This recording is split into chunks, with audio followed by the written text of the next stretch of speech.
Oh, say, can you see by the dawn's early light what so proudly we hailed at the twilight's last gleaming, whose broad stripes and bright stars through the perilous fight o'er the ramparts we watched were so gallantly streaming, and the rockets' red glare, the bombs bursting in air, gave proof through the night that our flag was still there. Oh, say does that star-spangled banner yet wave o'er the land of the free and the home of the brave?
All right, good evening, Dirt fans. We're back here tonight for some hometown heroes. That's right.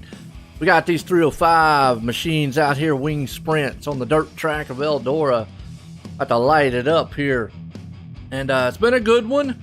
We got some good special things tonight too. Got a lot of people want to keep thoughts and prayers in here tonight. Obviously, John Hine last week wasn't feeling well. The week prior missed and wasn't feeling well. He's dealing with let's say a kidney stone. We'll just leave it like that. So, very painful thing. So hopefully he's doing well.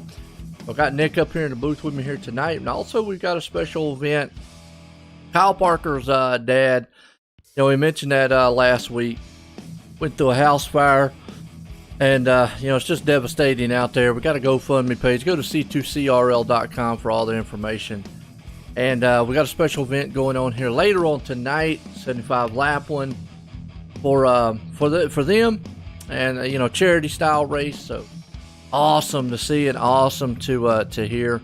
So that'll be interesting. But as always, our 305s, and Nick, it's Eldora, man. I tell you, it's been a wild one so far.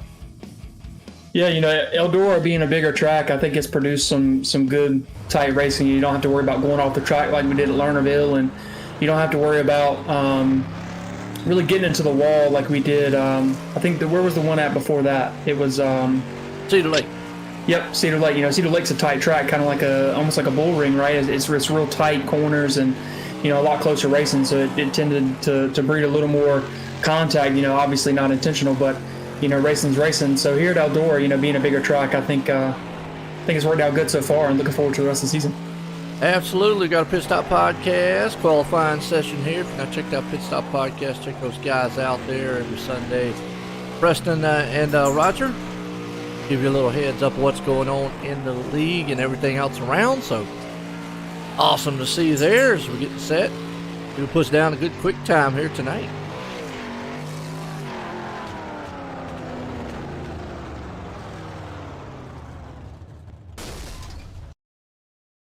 Let's see, looks like Blake Chapman right now with a good quick time up top. 1490 at Flero. Down some good fast times here in a week out.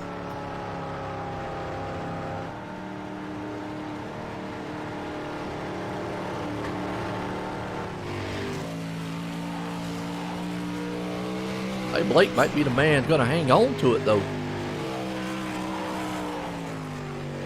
Yeah, just looking at that time, 14.8's moving. I think the lowest time, we had one guy, I think, last week in the 14.9s, or week before last. I think it was Jeff Flero. And you see he's in second right now with a 14.993. Doing very well. Got up there in 8th place. Yeah. Hoping I hit the invert. Maybe I get lucky. Hey, nothing wrong with that. But it does look like how much time we got? We got about 55 seconds if you want to switch over. All right, well, I'll tell you what, real quick, he's going to take us around this track in his 305s. All right, so for early heat races, and I think going to the feature, if I remember correctly from last week, I think you're going to see a lot of guys being on this bottom. And, the big thing with being down here is you definitely do not want to make contact with that wall because it kills all your momentum here in the 305s. And it's really the same thing in 3 and 4. You want to try to get low in 3 and 4 and just come off the bottom and just let the momentum carry you up. And if you notice here in turn 1 and 2, it's really treacherous. This wall sticks out a little further than you think it does. So if you make contact with that, it'll shoot you up the racetrack, and and depending on where you're on the field, it could affect a couple guys' nights. But as far as in 3 and 4, I think late race you'll start to see maybe a slight slider line kind of entering here on the bottom, and then coming up right above the slick, and then trying to drive off. So looking forward to the night. I think it'll be some good racing, and based on the time so far, it looks like it's going to be a really tight field. Yeah, and it has been week in and week out. So here we go. Heat race number 1 about to be put underway here. Lucas Oil Empire Super Sprints. 37 years of 360 wing sprint action here tonight. As these guys are going to line them up out front. Yeah, check them out on Facebook and Twitter as Lucas Oil Empire Super Sprints. You got Victory out front. Barker sitting in second. We're straightened up in third. You got Blake Chapman in fourth. Bob Curtis in fifth. Brian Lawson in sixth. Lance Ripka seventh. Austin Marlette, I hope I said that right, Marlette, sitting in 8th. Gary Taylor in 9th, and Brian Moore Jr.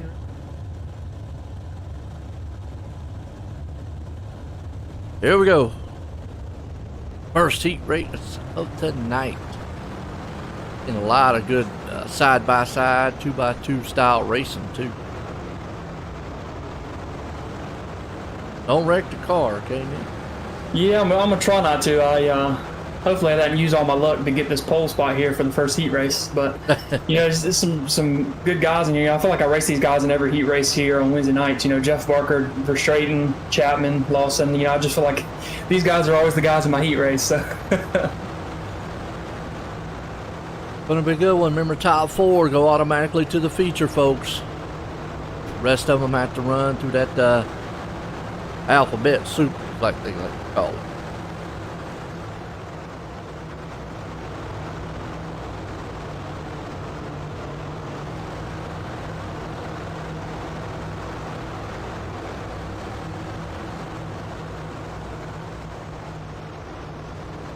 Here we go. Race truck. Lights off. Truck's in. And Big Green Company up front. Green flag. We're racing here at Eldora. Dirt track wise. Ready to see it's a 2x2 affair up front. Top 4. Then you got 5th place man back here, Bob Curtis. Trying to figure out what they're going to do. But he's got Lance Ripka on his back end. And you got Blake Chapman. Still side by side with Barker. That's for 3rd and 4th.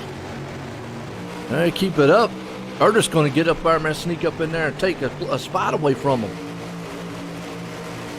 See Curtis looking to the inside. Meanwhile, up front with Straighten, he wants that lead from Vickery. Peeks it down on the inside of him. Vickery's still out front.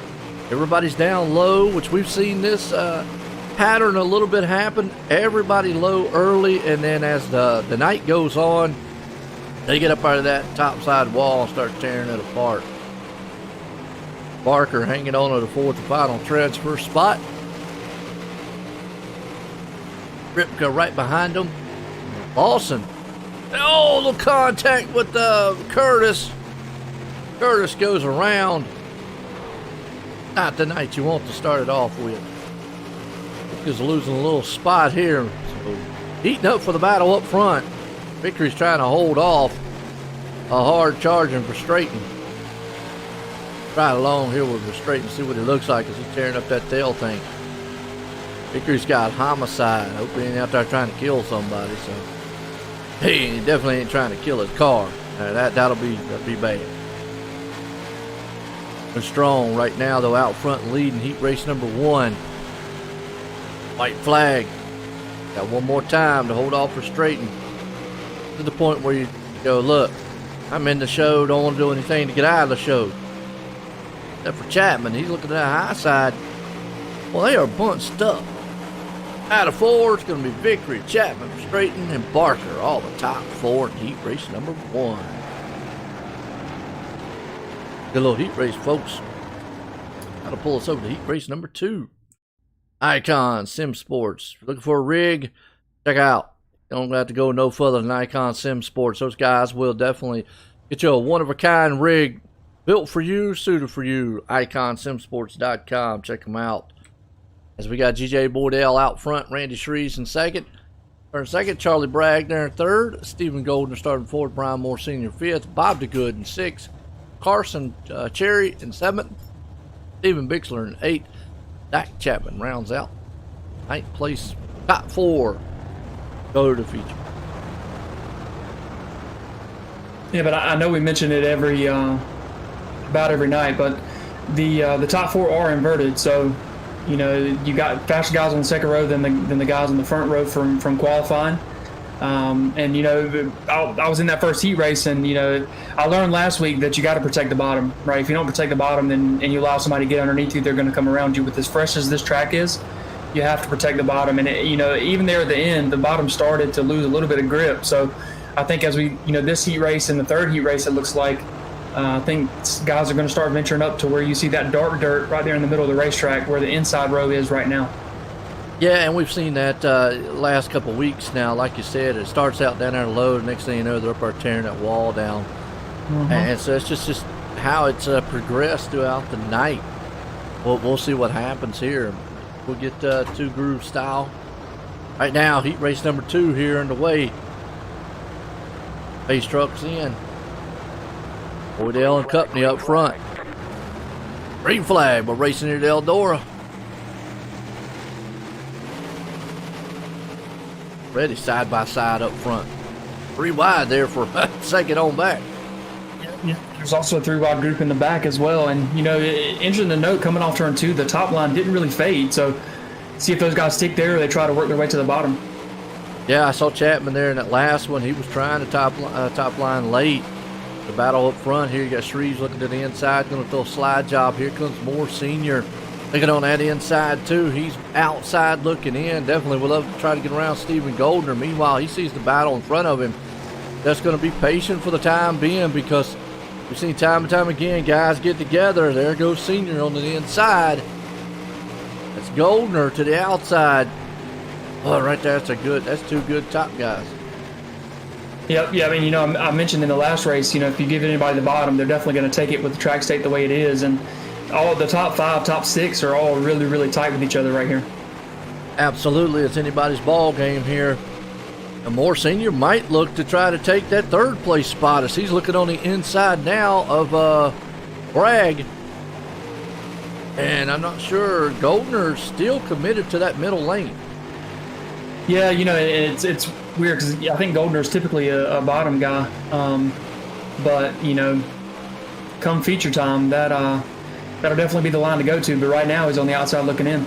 Absolutely, yeah. He's just right there. You see Moore Sr. on the inside, but Goldner in danger of having to go through the consolation races here. You see Sr. trying to battle one. He's looking to try to put a slide job for third place. Oh, the car slid up the track. Contact. This is what Goldner wanted to see. Yeah, when they were 2x2 in front of him, he's kind of just sitting duck, waiting for somebody to make a mistake, and he created an opportunity there in 3 and 4 by cutting down on the bottom of the track. At the same time, Moore Sr. slid up. Oh, now he's back, and it's a battle on between him and third, but he's going to hang on to it. And Zach Chapman's the one that's outside now looking in, but you got Shreves, Boydell, Moore Sr., and Goldner all around the top 4. Wow, that was a wild one there. Our heat race number 2. We just in our third heat race here tonight. That was third. Yes, sir, we do. A little shorter field for the Yeah, I think, go ahead. Oh, I was going to say, it brings us up to our Super Dirt Car Series. Heat race number 3, the Big Block Premier Series. If you're not checked out Super Dirt Car Series, check them out. They love the big block power brought out. Even my dog, he agrees with it out here. So we got Austin Steam out front, Joe Canellis there in second, Dylan Shreves in third, Jeff Flero in fourth, Aiden Young fifth, Roger Craig in sixth, John Rayner there in seventh, Alex, is it Uber or Uber? Either one. I kind of like Uber. Nathan Aldridge rounds out the 9th place spot. So what was you saying there, Nick? Yeah, so I watched Roger typically goes live before every Hometown Heroes race, and I think he mentioned earlier that last week the 360s actually had a better turnout than the 305s, and I think early in the weeks in the season, I think it was the opposite, right? You had more guys in the 305s than you did the 360s. Both fields were really strong, but last week the 360s edged out the 305s as far as car count. BS, I don't know what you wanted to replay on there. Sorry about that, man. Sorry about that on that one, but a lot of times on the heat races it's tough for me to get a replay on like finishes and stuff because they kind of like flip over so fast. So it's really tough for me to get a replay on those. I usually try to get I can get replays on like features or consolation and stuff, but heat races are really tough, man, unless they wreck. Now I can get some on those. Who you pulling for out there? Pace trucks in. Heat race number 3. Here we go. Turn out front. Already beating on each other, but they are 2x2 all the way back to 4th. Yeah, top 6 again really are right tight as there's contact right there in 3 and 4. That's not what you want to see because that throws some guys outside looking in like Dylan Shreves along with Canellis and Uber, and they're upside down. Wow. Puts Roger Craig in that 4th place spot right now. Yeah, typically we don't like to talk about him a whole lot, but here he's come from 6th to 4th, so he's definitely trying to hold that spot in. And it looks like he's got a little bit of breathing room behind him to I believe that's Canellis. And that's what I'm saying, and we talk about it. The John talks about a lot of times don't get greedy, and right now he does have some breathing room. He's safe. So does he want to push that issue on Aiden Young or just sit there because he's in the show? I mean, obviously, if something happens in front of him, go for it. You got Flero working on the inside of Stern right now for the lead. He's peaking every once in a while, but the top 4 kind of all single file. Yeah, the big thing is to make the feature right, because I learned the hard way a couple weeks ago. If you have to try to go through the consolation races, there's no telling what can happen in those. Oh, and, yeah, I know. Everybody trying to push hard, though, man. So if you're safe, I would personally, as a driver, I would stay where I'm at. Unless something happens in front of you, though, of course. But yeah, and you just never know sometimes because everybody's kind of single file. You got Canellis right there. It doesn't look like he's making up any ground whatsoever. So, you see that in your relative out here. So if you're Roger right now, like I said, hit your lines, concentrate on what you're doing out here, make that show and get it in. He's got the white flag, one more to get it done. Yep, that first contact early in the race kind of let the top 4 break away a little bit. So, the race wasn't quite as tight in this heat race, but yeah, nonetheless, you got 4 more guys in the feature. You do. You got Stern, Flero, Young, and Craig all in the top 4.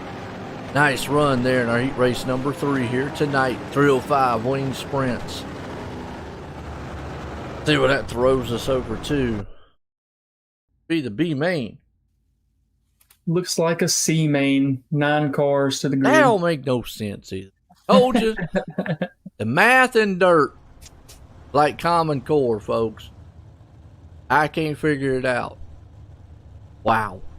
But either way, C-Man got Charlie Bragg out front, John Rayner, Bob Curtis third, Bob DeGood in fourth, Dylan Shreves in fifth, Brian Moore Sr. there, our junior in sixth, Carson Cherry in seventh, Nathan Aldridge eighth, and Gary Taylor ninth. Now, I did find out something interesting last week. I talked to some guys after the race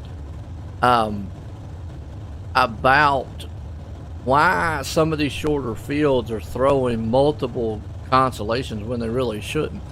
It's all about, he said, obviously it's a learning thing for most of the leagues, but it has to do with something of how many cars you accept in the B. And okay, it could be, I don't know how they have it set up, but let's say you're only setting up 12 cars or 8 cars in your B. That's why it's throwing a C main, from my understanding. So if, let's say you do a 16 car field, then there you go. It probably would be just one B main. So that's my understanding from a lot of what some of the other leagues and other guys were telling me last week. Because I was just curious. Obviously, I don't set up the races, folks. You know, it's on the pro and all, but I know they've been trying to pull their hair out on what's going on.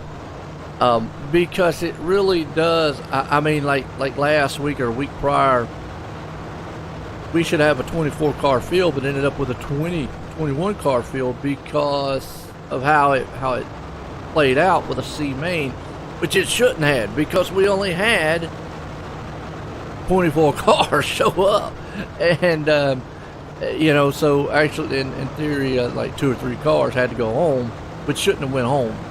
Nonetheless. Yeah, and Job, actually, I did the math on it. There's actually only going to be 23 cars in the feature tonight. That's what they see, and I think it's so that, from my understanding, what they were telling me, and again, they said it's the kind of things we go green here in C main is it's all about how you set that B main up. So maybe that'll help out Roger and company out there if you're listening. Look into it of how many cars you set up in the B main and whatnot. Try it out later tonight or next week or whenever, tomorrow night. I know we got tomorrow night and whatnot. So I always like trying to help leagues out, and like I say, I don't set them up. But boy, we got a battle for 4th place, and right there, who that was looked like more Junior or Carson Cherry. Shreves. Right now, Bob Curtis is the man hanging on to 4th place. He's battling with 3rd. Bob DeGood, though, they don't watch it. They're going to get contact, and then they're going to let Taylor and Moore Jr. get up there.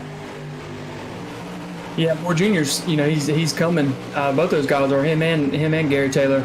And, you know, there's a tight battle for the lead as well. You know, those guys were really tight on each other on the backstretch. So this looks like about the best racing on the track right now. Absolutely. Got Braggs up front. He's tearing up that tail tank on the back end of Rayner. He's looking solid right now out front leading this one. You've got the Good hanging behind him.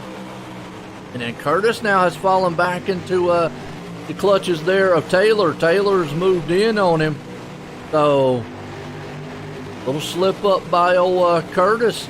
He could lose that 4th and final transfer. So, 4's going to go. Yep, 4. And, you know, the laps are winding down. We're already, you know, just past halfway. So, one mistake, and as you see, Brian Moore Jr. is there as well. He's closed in.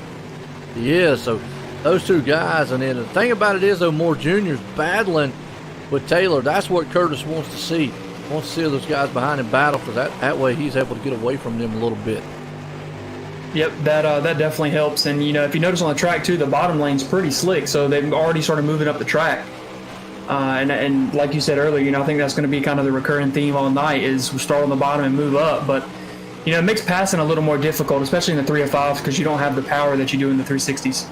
Yeah, we talk about the 305s bogging down, coming out of the turn a lot of times, and that's usually with the slider battle up front, though. Here comes Bragg to the outside. He's going to see if he can't sneak him around on the final lap here One to go. Battle for third and fourth, too. So, lead battle, third and fourth battle. Bragg going to be able to get it out of turn 3 and 4. We'll have to see. Not going to be able to do it. Looks like he got just a little too high coming on 4 there. Well, he was testing the waters. He's in the show either way. Going to the B main here, folks. What a C main that was there. Top 4 guys, unfortunately, Taylor, Moore, and a couple others out of it. But that brings us up to SBGC3D.com. That's right, Tom Taylor and Company. If you're not checked out some of his 3D work, check him out at SBGC3D.com. We'll get to see some of his work on a video here a little bit later. But awesome work by Tom Taylor. Lance Ripka out front, Zach Chapman then second, Joe Canellis third, Brian Lawson up in fourth, Stephen Bixler there in fifth. Alex, I'm going to say Uber, or it might be Uber, but until he corrects me on it, let me know out there, Alex. And starting in 6th, Austin Marlatt. Another one, I have to get up with him on that one. Starting in 7th, John Rayner there in 8th, Charlie Bragg in 9th, Bob DeGood in 10th, and Bob Curtis in 11th. See, and that's what it's I believe they've got the B main set to either 11 or 12. Might need to up that to get us out of these C main type thing. Makes sense. Should be 8 going to the feature here, right? No, it's 12. It's 12 because we only had 3 heat races. All of them. Yeah, okay. Yeah, see, and that's what I'm thinking. I'm thinking that it should be 16 cars in the B, how they should set it up. And, I think it's one of those things maybe where the C main, or depending on the car count, the D main is essentially your consolation race, and then the B main it's almost like a practice, right? Because everybody makes it.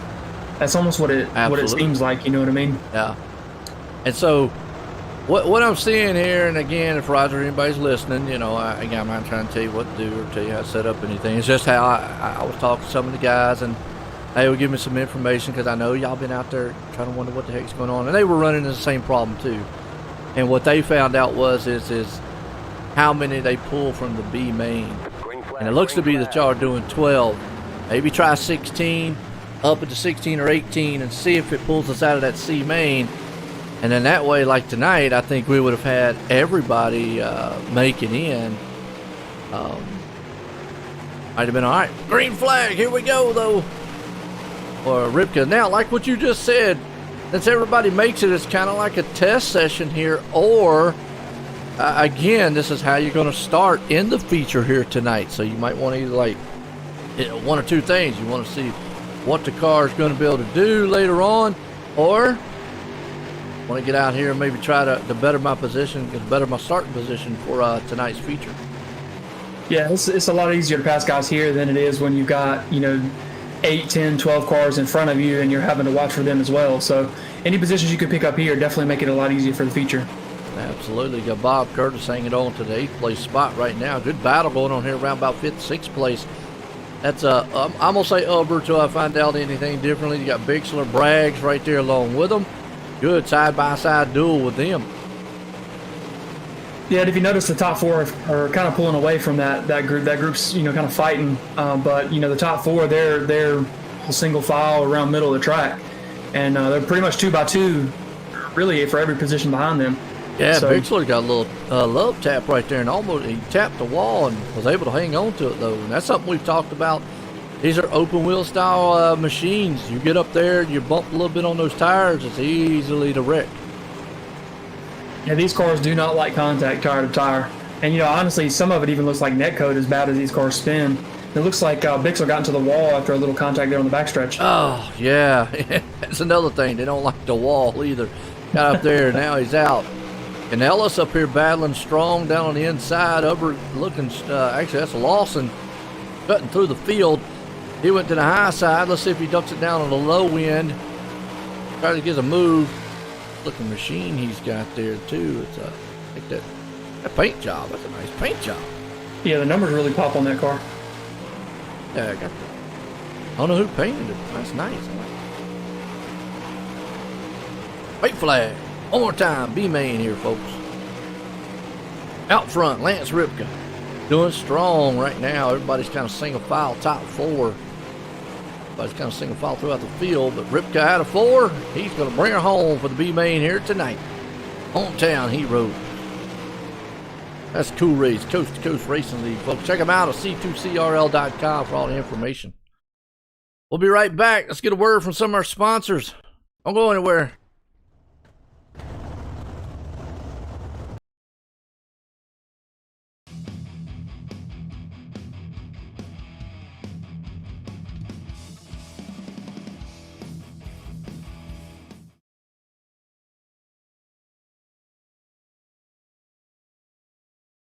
People want to have a one-stop shop. They need us for now all these different services, not just the heating and air side. When things are going wrong, you want the company that's going to be able to get things done as fast as possible for you. Today we're going to be in over 600 homes. What the customers can count on is we're going to send a competent person to your home with a vehicle that's stocked and prepared. We're going to do what's right. Right now, we're waiving our $79 service fee with any Cool-Ray, Brightbox, or Mr. Plumber service.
All right, folks.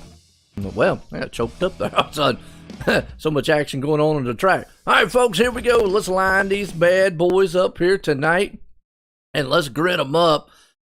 There's a man out front. Nicholas Vickery puts it on the pole. We got Shreve sitting in second, Stern there in third, Verstraeten up in fourth, Bordell in fifth, Jeff Flero in sixth. We got Blake Chapman seventh, Brian Moore Sr. in eighth, Aiden Young in ninth, Jeffrey Barker there in 10th, Roger Craig 11th, Stephen Goldner 12th, Lance Ripken 13th, Zach Chapman 14th, Brian Lawson 15th, Alex Uber 16th, Joe Canella 17th, Charlie Bragg in 18th, Bob DeGood 19th, Bob Curtis 20th, Scott Rayner 21st, Stephen Bixler 22nd, Austin Marlette 23rd.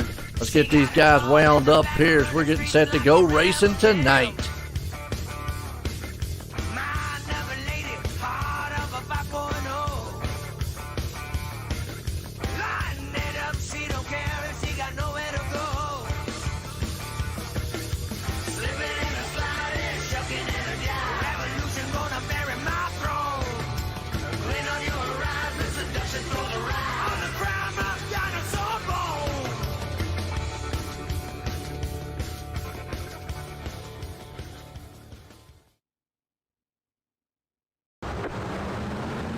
right, bring these cars to life. Green flag in the air. We're racing here. Hometown Heroes 305. Wing Sprints victory. Down low, we got a 3-wide battle happening already. Vic gets out front though for Straighten. Boy, look at this 3-wide. Flaro, Stern, Moore Sr. That's around about the 5th and 6th place spot.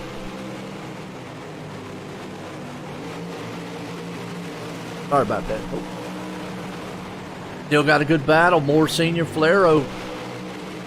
There's a little contact between us. You see everybody's kind of moving up the track now. Single file freight train up front. And here comes Flaro down low though. He's got the low end. Oh, little contact with him and Stern. They were able to hang on to it, but that pushes Flaro back into the clutches there of Moore Sr. This is still a tight battle happening around about the 5th place spot. Meanwhile, behind him, you got Chapman. He's right there with Aiden Young. Aiden Young and company. Here comes Chapman. Spiking it down on the inside. 3-wide battle. Oh, right there on the back tail tank. Oh, a little bit of contact. Kind of not what you want, but hey, gotta love it. So far, so good. Moore Sr., Flaro. Still a solid battle for that 5th place spot. Let's go a little further on back here in the pack. Got Boydell and company at about 10th place spot. Everybody's kind of single file way farther back here. Go back to around 19th place though. You got the good Bixler there with them. Rayner and company. So battles on around 9th and 10th. And that huge battle still happening around 5th place. Meanwhile, victory out front. Oh, contact. Moore Sr. around. We saw it live right there. He's upside down flipping. Caution out. Wow. It was about that area where we were watching. Back on the Malcolm Mills replay here. Watch it one more time. See what happened to Moore Sr. Right there, a little bit of wheel contact between the two, and then boom, boom. We said these are open wheel machines, and you just see what happens. Terror when they get together. Flipping upside down, end over end. Well, if he was in a real car, that would be a nightmare of a wreck. Ouch. Just like that. Caution. How's the car feeling out there, Vic? Yeah, it feels pretty good. I think pretty much, everybody in the top 5, top 10 is probably running the top if I had to guess. And in 3 and 4, I was running the slider line and checking the relative coming off turn 4. And I think it's a matter of who can figure out turn 4 the fastest. I think it's going to be the one that wins the race. And for Straighten definitely was closing in there. There's the longer green flag laps we ran. So might have to start searching for a faster line in 3 and 4. Yeah, and you're right. It looked like a lot of the guys were in that middle kind of higher lane, kind of got single file back, except for running by the 5th place. They were having a pretty good battle, but kind of like little clusters throughout is, we talked about it. Let's start going back single file here, so I know it benefits the leader out front, but yeah, we talked about that high lane coming in. Here we go. Pace trucks in, lights off, victory up front, about to put the hammer down. Loud and proud out here as we go green. Victory out front from Straighten. Again, around about that 3rd place spot, you see Flaro. He's up top. He's going to sneak it in there. But man, I'm going to tell you, Stern is hanging strong down on the low end. He put a slider line on them. Was able to hold him off. Slides it back up to the top. Puts Chapman on the inside of Flaro. He's going to try to put a slide job move to him. It's still about 5th and about the 4th, 5th, and 6th place spot. Flaro there on the inside. Chapman on the inside of Flaro. They're up top.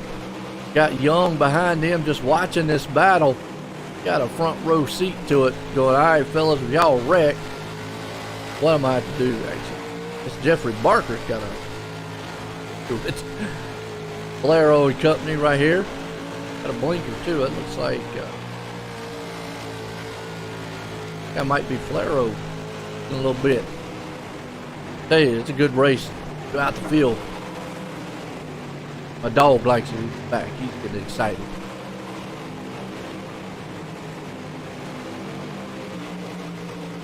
Victory still out front leading it though. Not been able to pull away from the field. Verstraeten's been able to hang right there. Kind of like a chain hooked on the back end of that tail thing. Now look at Verstraeten go way down on the low line. That's actually a slider style line. You saw him go low, let the car kind of drift up high. So it looks like 1 and 2, they are going in a slider line, and 3 and 4 to kind of taking a little high. You see it right there. Down low, coming out, 3 and 4. Oh, Verstraeten bumps the wall a little bit. Then 1 and 2, they're going really high, so I had to flip backwards first, folks. And then in 3 and 4, see them go down low. Caution out. Uh-oh. God. Oh, Zach Chapman. Back up in the Malcolm Mills replay. See what happened to Chapman. Contact into the wall. He's wall riding it. And them cars just do not like being on the wall. Then he flips it upside down. Then it came back on his wheel. God. All right, Vic. Look like you're doing a little slider line in 3 and 4. Is that thing hooking up good? Yeah, I think you got to throw it in a little deeper than I was that first green flag run we had, and let it drift up to the wall. And I heard you mention that Verstraeten kind of tapped the wall a little bit. That's something to be concerned about, because as the track continues to slick off, when you throw that slider line, you know, you want to get your car straight enough that you don't make contact with the wall, but you still want to keep your momentum up. So you want to let it slide up as fast as you can to get back into that good dirt. Because you know, with guys that are behind me right now, you can't make a mistake. They'll be all on top of you.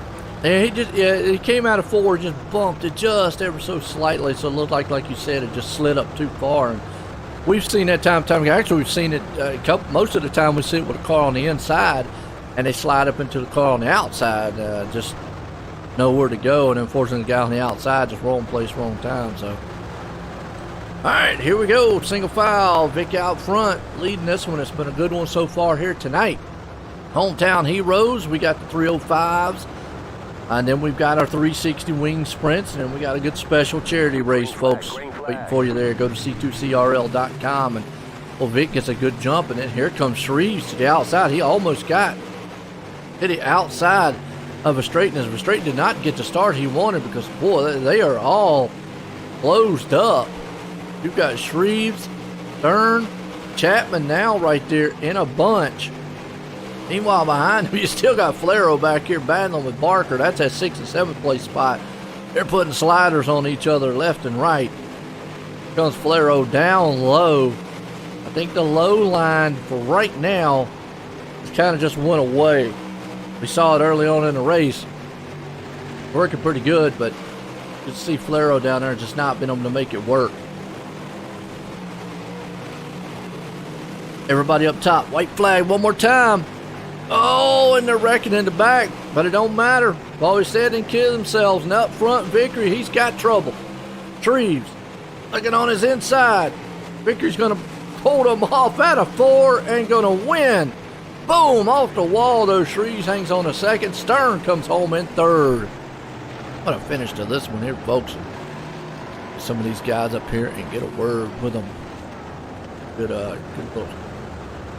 little race there towards the end, and finished by some guys, so can get a few of these boys up here and get a word with them here tonight.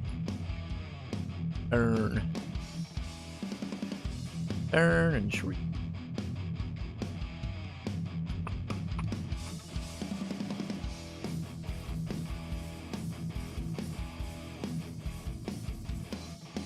That's 2 of them that's gonna have to jump up in here.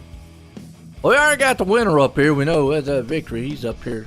Got a word with him, Nick. You got me? Yes, sir. I think I might have you.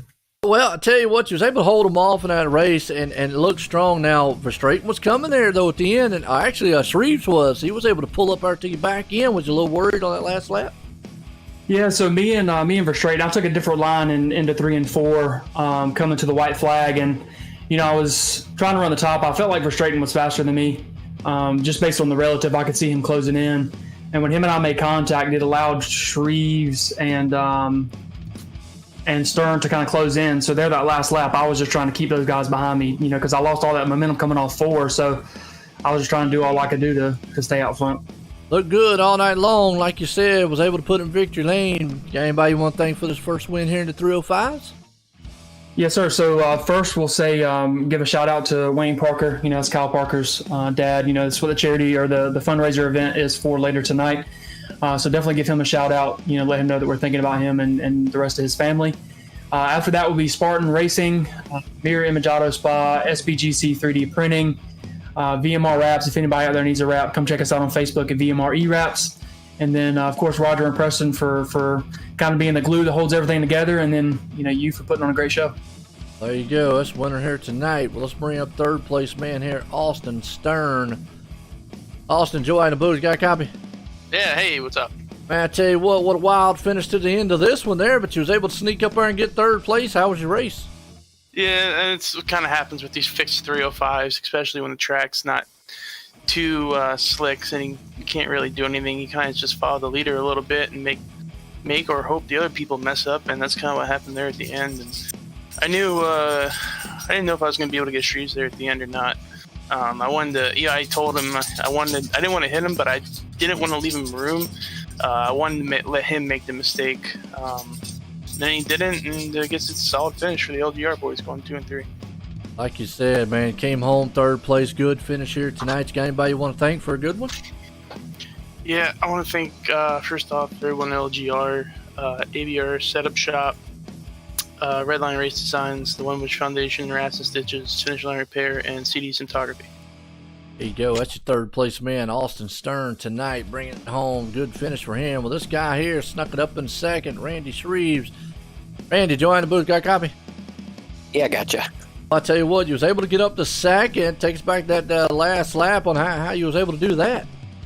Well, I seen Vickery and we're straightened up there just battling hard, and then they touched, and that's when I thought I could make my move, and then I think Vickery realized I was out on the outside and kind of blocked me a little bit, but it was a good move. Overall, it was a fun race, really exciting.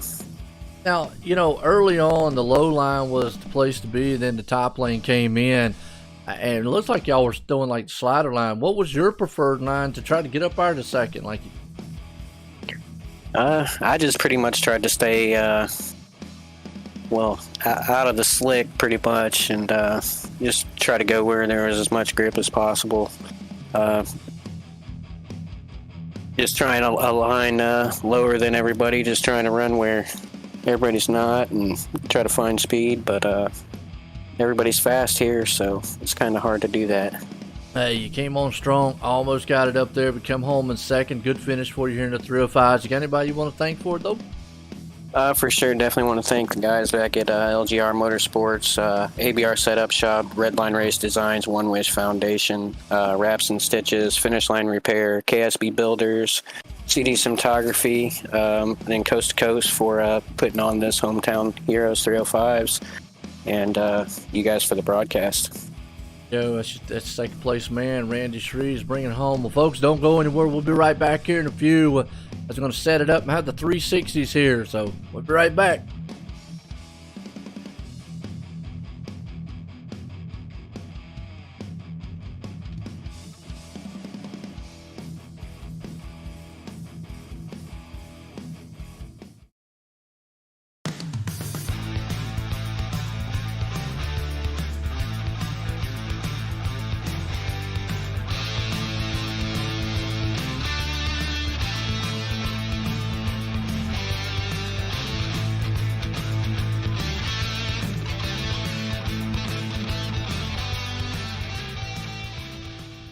People want to have a one-stop shop. They need us for now all these different services, not just the heating and air side. When things are going wrong, you want the company that's going to be able to get things done as fast as possible for you. Today, we're going to be in over 600 homes.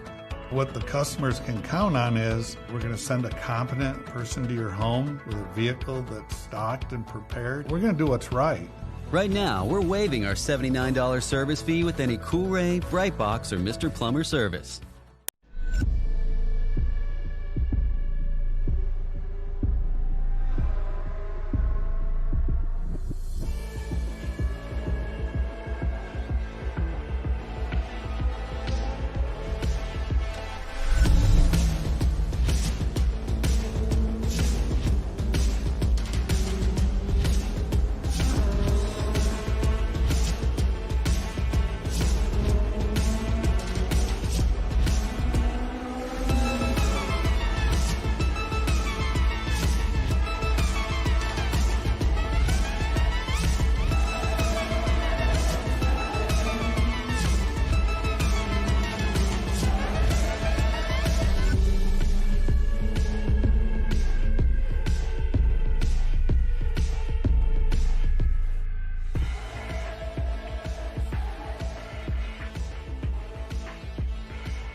GeForce TV delivers the excitement of short track racing to places it has never seen before.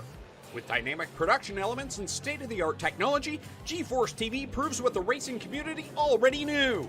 Race fans are plentiful and they are hungry for excitement. Last year, GeForce TV streamed over 250,000 hours of intense racing action for fans all around the world. Nearly 750,000 fans viewed our streams and on-demand videos. By the end of the racing season, our subscriptions rose more than 400%. What does all this mean for you and your business? Motorsports marketing in Canada has never produced such amazing and measurable results. Cashing in on the benefit of motorsports marketing is easier than it's ever been. Work with a team, work with a speedway, work with a series, or join the excitement directly with us at GeForce TV. We are excited to see you all back at the races. But until then, see it all on GeForce TV. Subscribe today for free at GeForceTV.net.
All right, folks, we're back here, Hometown Heroes for the Cool Rays Coast to Coast Racing League here tonight.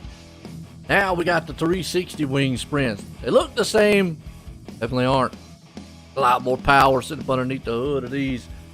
So it'll be interesting to see what these guys can pull off. We had some great racing there in the 305s. Nick was able to pull off the victory. And, well, they did. Victory, victory, and victory. So there you go. Oh, kind of about sounds the same. Got a new nickname, Nick Victory. All right. Got a Pit Stop Podcast qualifying session here. We'll put it up here on the quick time here tonight.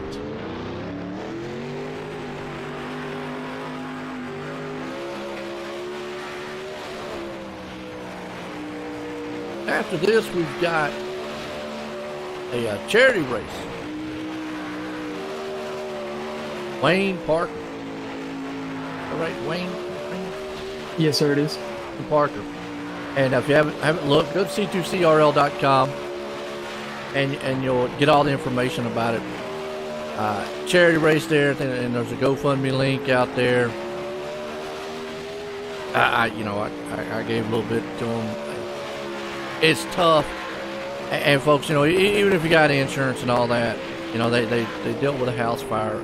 It takes time to rebuild, and it's something that I hope nobody ever has to go through, and for them to go through it, because you lose so much. I mean, yes, you're going to get money back to rebuild a home and stuff like that, but you can't rebuild a lot of the memories. You can't rebuild a lot of the stuff that you might lose in there and whatnot. So some of that stuff is irreplaceable, and so it's a bad thing to have to go.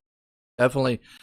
Read up about it. Check it out on c2crl.com. Our thoughts and prayers are for Kyle Parker's parents out going through a house fire. And, and if you feel, like it now, no obligation or anything. If you want to, go to GoFundMe and definitely donate out there. I know that I saw the message out.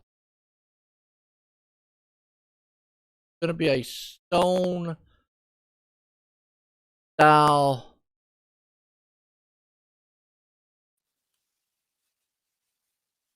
Yep, Lance Ripka from Ripka Designs. Okay, yeah.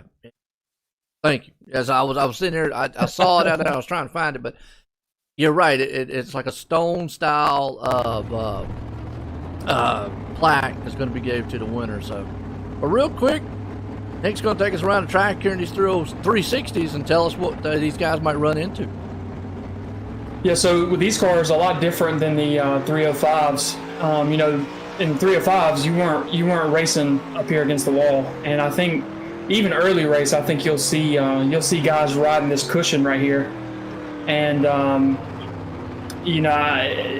the hazards up here. Obviously, in an open wheel car, you want to stay away from the wall as much as you can, because if you touch the wall here, it'll reach out and grab you, and next thing you know, you'll be flipping down the racetrack. But the biggest thing here is there's sorry, I was trying to make it over there to it, but I ran out of time. But there's on the backstretch right there where it says Eldora, the wall kind of juts out a little bit, so you got to be really careful of that if you're going to run the top side. Absolutely, and that brings us up here to heat race number 1, Lucas Oil Empire Super Sprints. Tonight, 37 years, 360 wing sprint action. Check them out on Facebook and Twitter.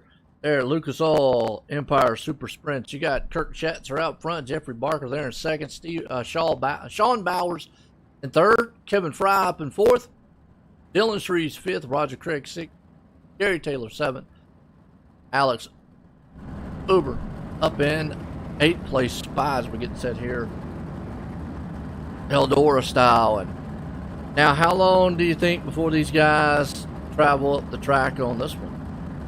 Not long at all. Personally, I think these cars tear up the track a little bit more because you got more guys spinning, so the dirt's kind of moving around the track. But there's already a cushion at the top of the racetrack, and I think, and also one change from the last race is we qualified on a 10% track state. Typically, coast to coast, what we do is we run qualifying at 0%, so it's a brand new track. This time it wasn't like that, so I think you'll see the track wear out a little bit faster. for these cars through the heat race and the Constellation. And then when we make it to the feature, I think the track will be a completely different racetrack than what we saw in the 305s. All right, there you go. Line them up 2x2 here. Heat race number 1 here tonight, 360 style. Base trucks out. Getting set to go. Green flag.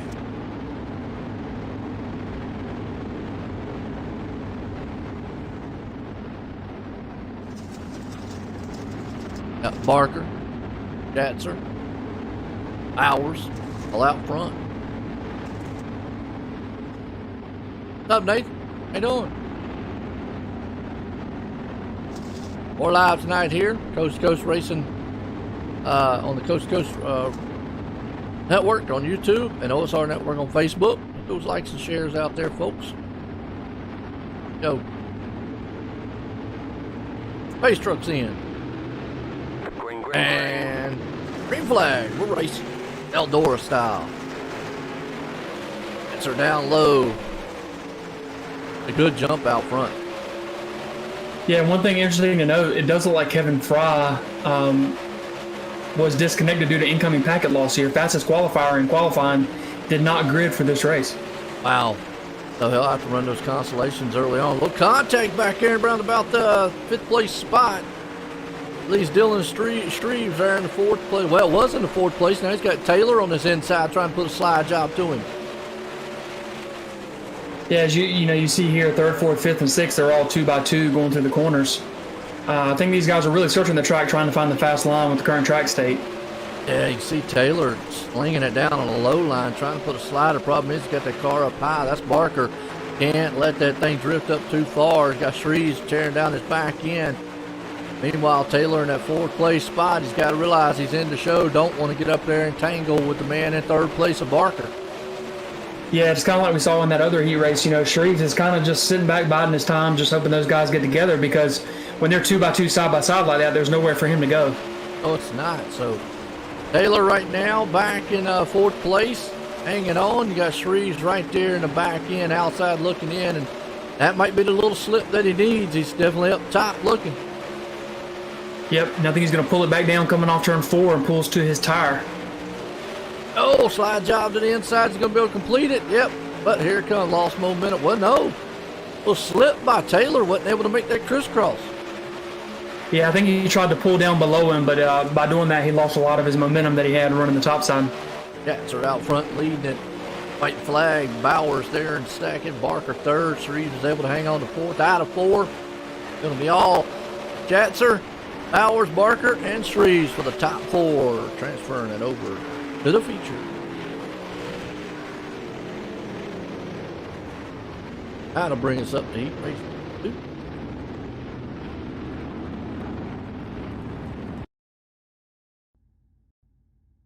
Icon Sim Sports. Before a rig out there of a one of a kind built for you, check out iconsimsports.com, and they got something for everybody.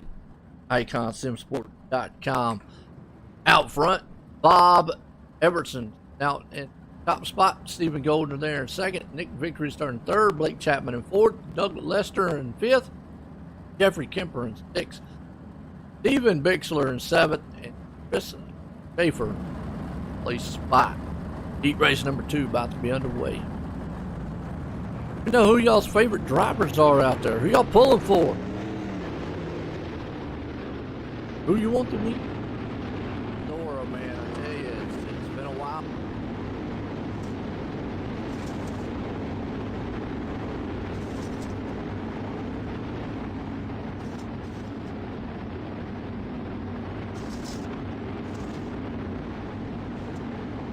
Yeah, Town Heroes here.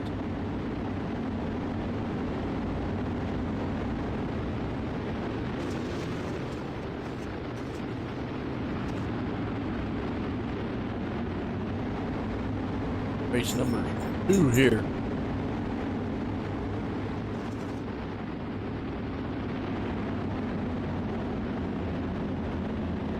Only been a good one.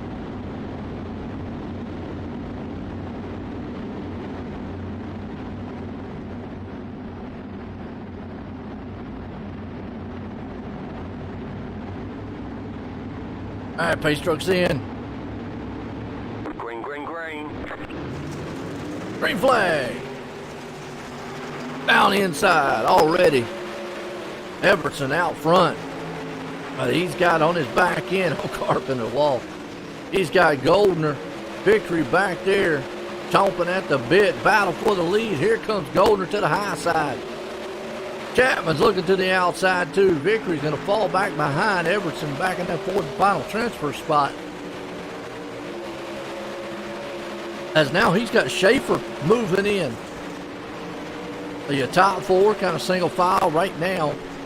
Schaefer trying to pull up on the back tail tank. Oh, Everson almost got up in the wall. That allows Victory to throw the slide job up underneath. There's a little bit of breathing room now. The battle's on for fourth. Schaefer looking to the inside. Everson trying to protect that middle.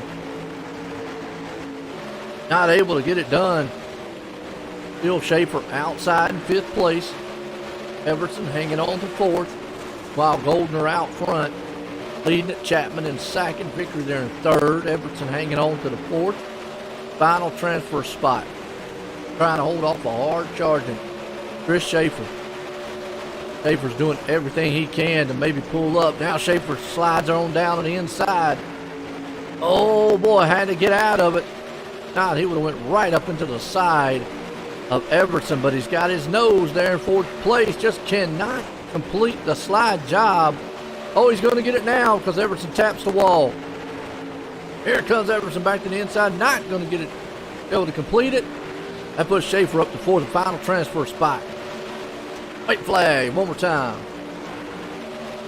Victory's going to test the waters way up to the top side. He's in third. Everybody's strung out for the top three. Goldner, meanwhile, out of four. Heat race 2 winner, Goldner, Chapman, Victory, and Schaefer. All the top four going to the feature. Round us out here to heat race number 3. Super Dirt Car Series, folks. Like big block power and a lot of ground pounding action, check out Super Dirt Car Series. Yeah, premier big block series. Got Bob DeGood out front, GJ Boydell there in second, Jeff Flaro in third, Brian Dickinson fourth, Brian Lawson in fifth, John Rayner sixth, Nathan Aldridge seventh, and Kyle Moonen rounds the 8th place spot. What'd you learn on that pass out there, Nick?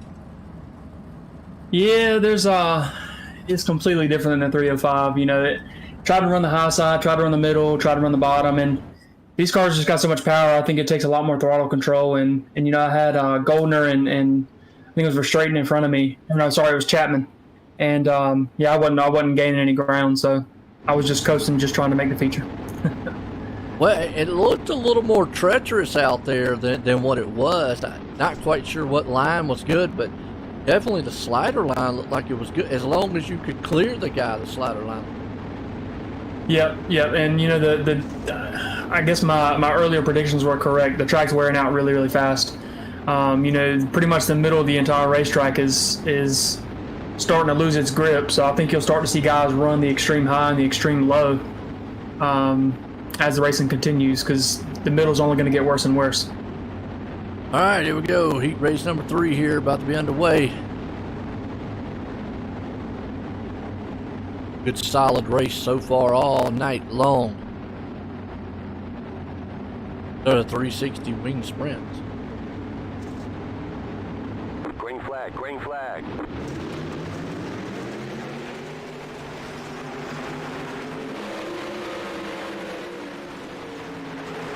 Green flag. Already Ooh, on the contact, man. That's a huge one.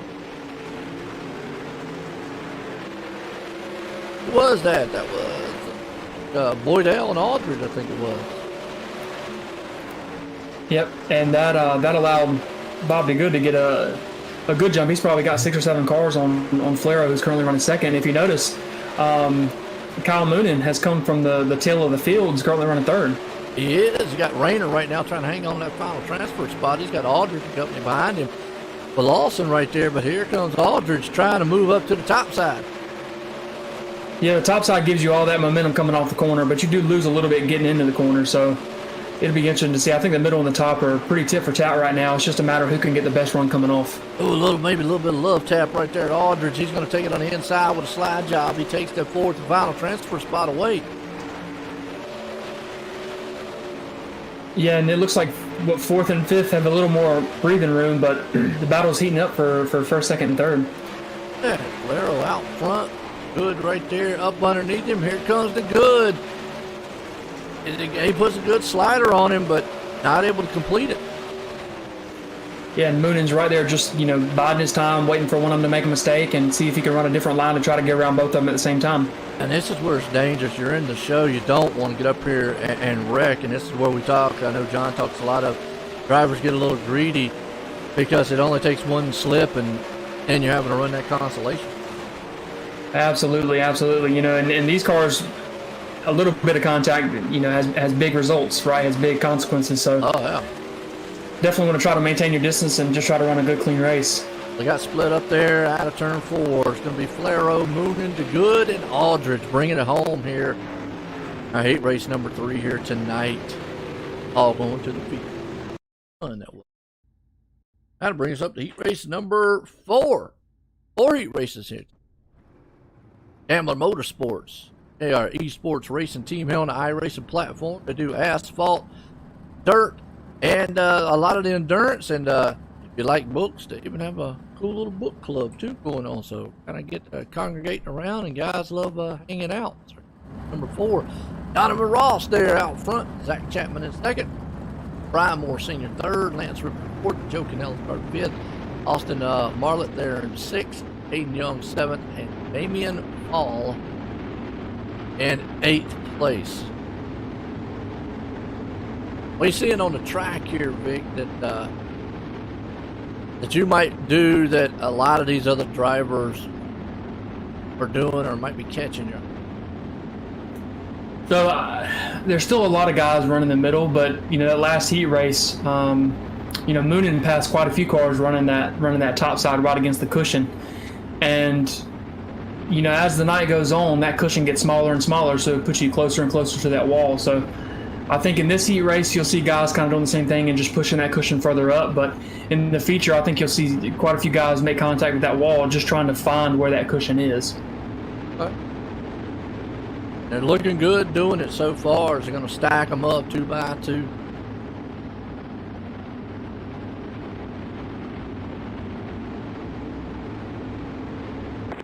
Green flag.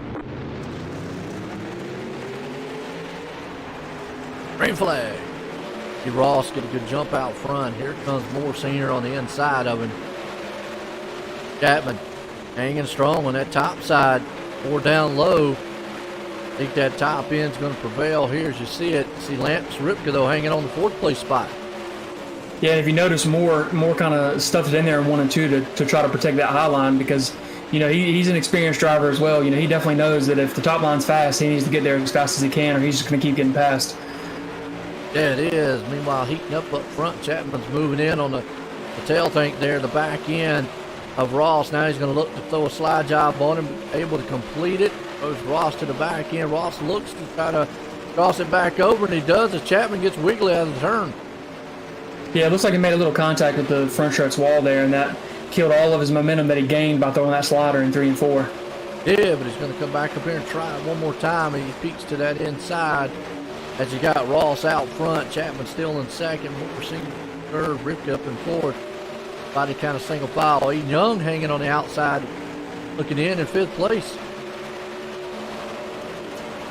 Yeah, I think the 4th place spot here, I think is going to be definitely a place to watch because you got a field full of cars right behind Lance Ripke, and there's a decent amount of space in front of him to Moore Sr. So I think it's going to be whoever doesn't make the mistake. Absolutely. See Aiden right now trying to close in as fast as he can. The laps are winding down. He looks to the inside very quickly on Ripke. He's going to maybe try to set him up for one last gasp effort of a slide job here in the final turns. Yeah, I think it's going to be who can get through 1 and 2 the best to give them the most momentum coming off the backstretch. Looks like they're about even.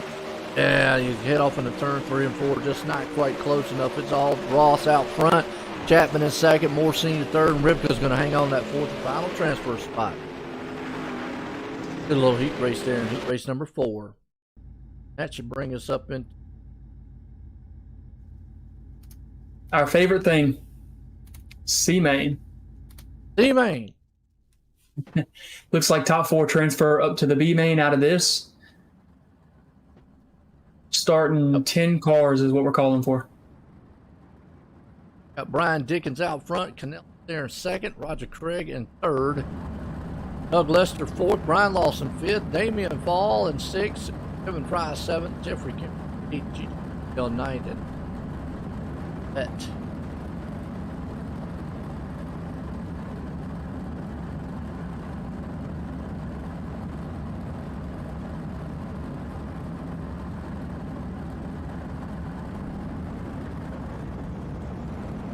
Okay. Solid race so far. Yeah, it's been good heat races, pretty much throughout the entire night. And the 305s and the 360s, there's been nice, tight, close racing and hard racing. It's not like everybody's just following the leader for the most part. And, it's been pretty clean racing. Even in the 305 feature, I think we had, 2 or 3 cautions, so it's definitely been a good night so far. Well. Go. Green flag.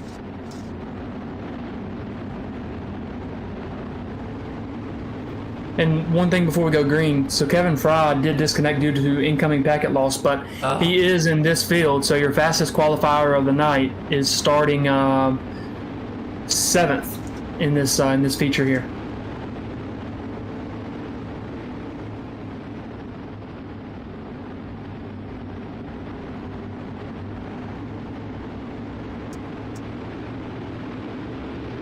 Green flag, green flag.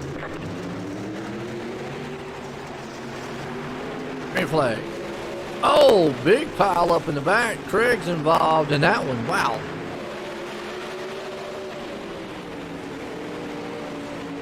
Yep, and if you look, Kevin Fry did make it through that. The fastest qualifier. He's up to 2nd already, starting starting from 7th. So hey, sometimes it better be lucky than good out there, like you said. So up to 2nd, like I said, Dickens out front. And at 4th and final transfer spot, I saw Lawson, and he got in a little bit to Canellis, and there they go. As Lawson now outside looking in as Damian Fall, the man who got through that and said, wow. Yeah, it looks like a decent gap between him and Brian Lawson. So, as we're 4 laps down, you got to beg the question: does he push the issue with GJ, or does he just hang out to where he is and go onto the B main and try to make it through the B main? As long as he don't wreck, I mean that's it. He's got a little bit of breathing room. He probably could push a little bit, but again, you don't want to get up there and make contact with the other guy. Obviously, if Boydell makes a mistake, and there you go, capitalize on it. But want to hit the wall like that either. Yeah, that'll definitely be a killer of your momentum. He fall right there, hanging on the 4th. Meanwhile, Dickens out front. Fry hanging on the 2nd. Boydell right there in 3rd. Lawson, they're outside looking in. Yeah, and if you notice, Kevin Fry's running a different line than anybody else on the track. And 1 and 2, he's throwing a slider line, which we haven't seen all night. In the 305s, the slider line was 3 and 4, but even in 3 and 4, it looks like he's throwing the slider line as well. So he's throwing sliders on both ends. Maybe trying to get it. That's the thing you do. You're in the show. Why not try some unique stuff? See if it's going to work for the B main or the feature here tonight for you. I mean, you just never know. Something might come out later on. Now he goes back up to that top side, and then 1 and 2 back down there on the slider line. But white flag's out. See what happens. Just not making up ground on either way, but it's going to be Dickens, Fry, Boydell, Ball, all top 4 going to the B.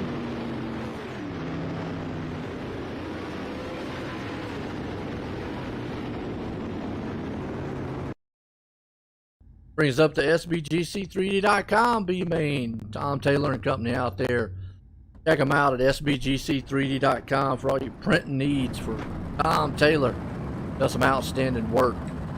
Got Gary Taylor out front, Bob Everson right there in 2nd, John Rayner 3rd, Aiden Young 4th, Alex Uber there in 5th, Stephen Bixler in 6th, Brian Dickens 7th, Kevin Fry 8th, TJ 10th. Then take 8. Yes, sir. We are taking 8.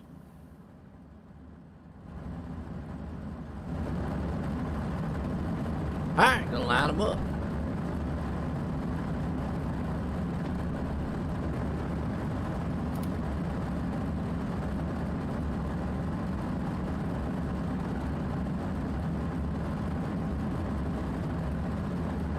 The 2 guys do go home out of this B main here.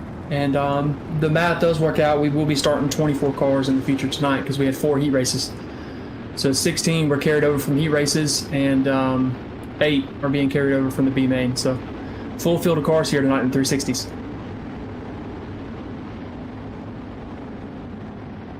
All right.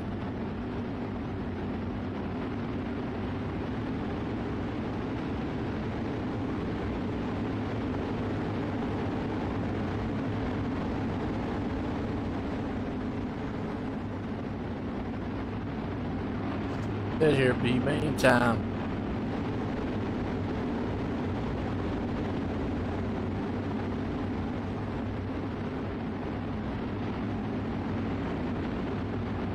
Goodbye, 2.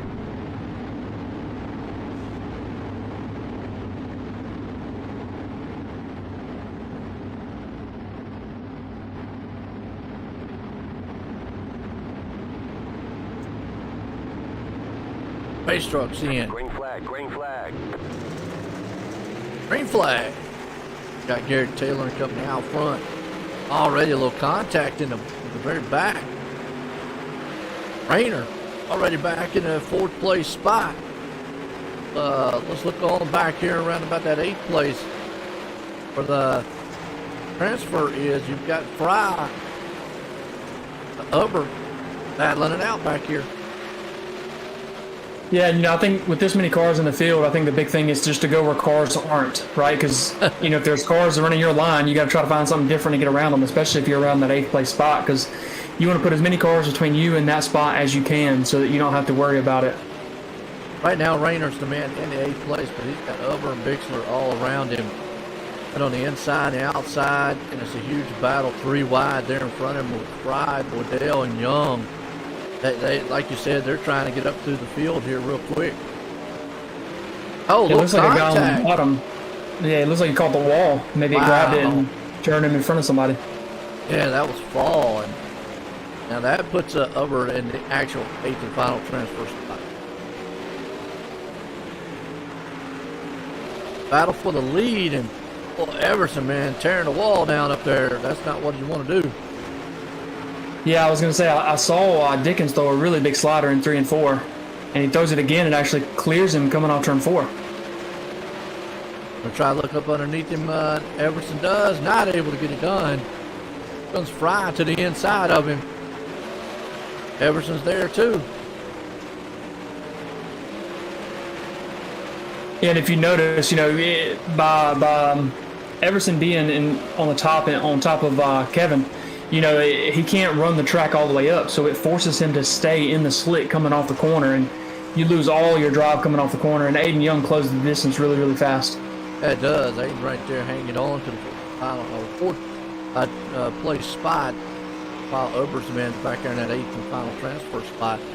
He's trying to work over the back end of Fry. Aiden is. You got Boydell behind them. Taylor looking there as white flag's out.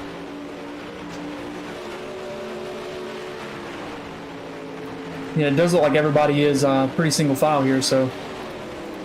Bixler sleeps up there, though, in an 8th place spot. Gonna be a race out of 4 for it.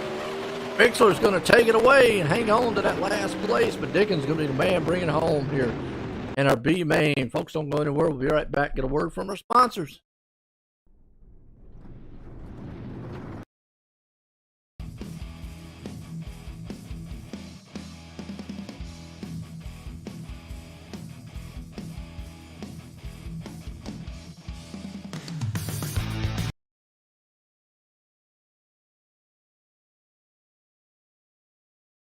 People want to have a one-stop shop.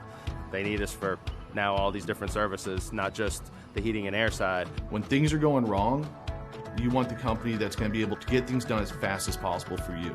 Today we're going to be in over 600 homes. What the customers can count on is we're going to send a competent person to your home with a vehicle that's stocked and prepared. We're going to do what's right. Right now, we're waiving our $79 service fee with any Cool Ray, Brightbox, or Mr. Plumber service.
All right, folks.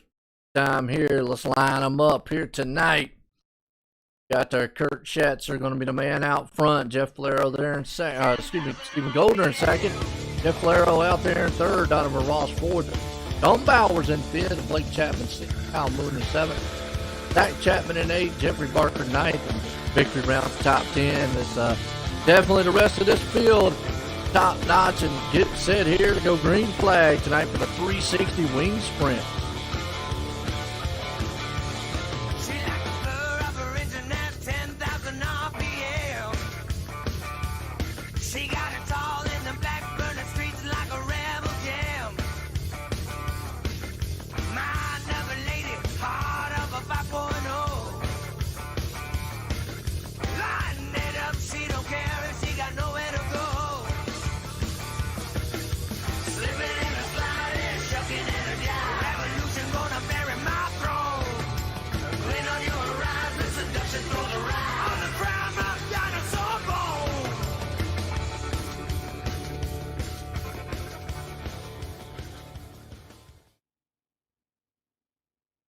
All right, here we go.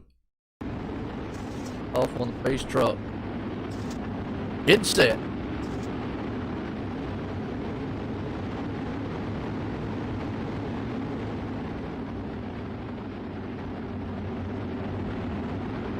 Two by two feature here, 360 wing sprints.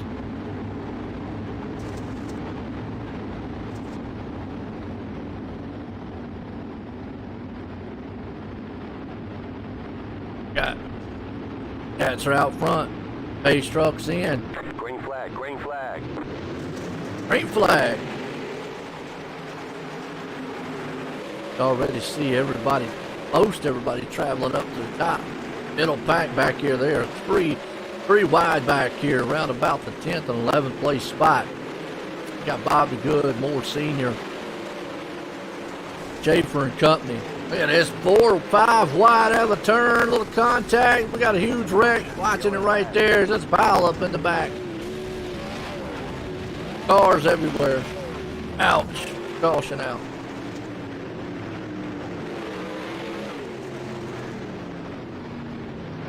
That was a big one back there, Nick. Yeah, I think they're running against a wrecking behind me and in front of me. The track is really, really slick in comparison to what we typically run, so. Oh, yeah.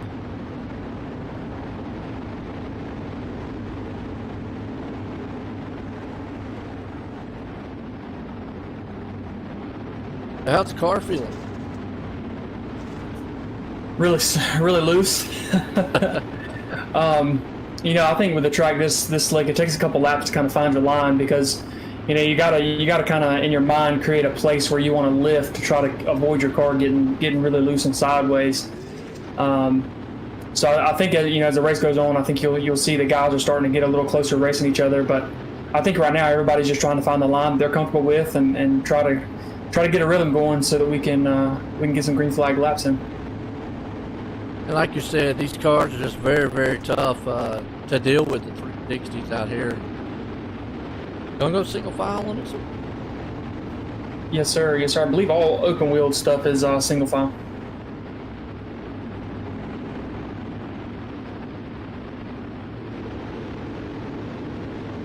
Okay. Okay. Goldner out front, Valero there in second. Pace trucks in. Green flag, green flag. Green flag. Third place man spun the tires a little.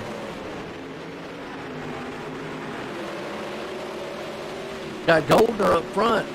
He's trying to hold off Valero. Chapman, meanwhile, is going to go down low, see if he can't slide it up underneath. A little bit further back. Got Zach Chapman hanging on the 6th place. Gatzer. Don Bowers there with him. Donovan Ross.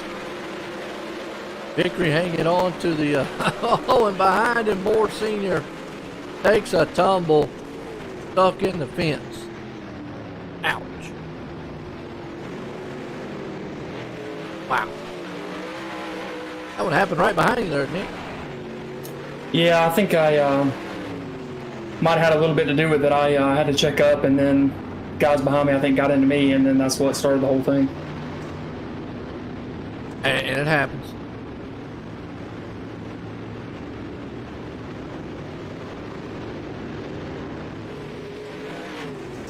A lot.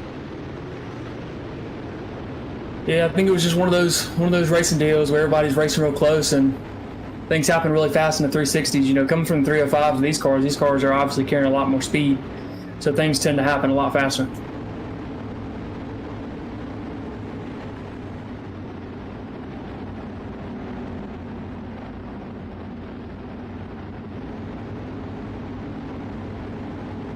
Go.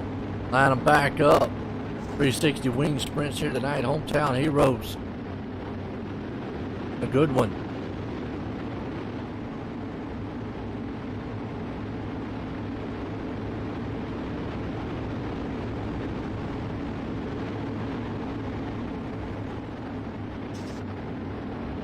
Looks to be maybe another single file start. Yes, sir. Yes, sir. Oh.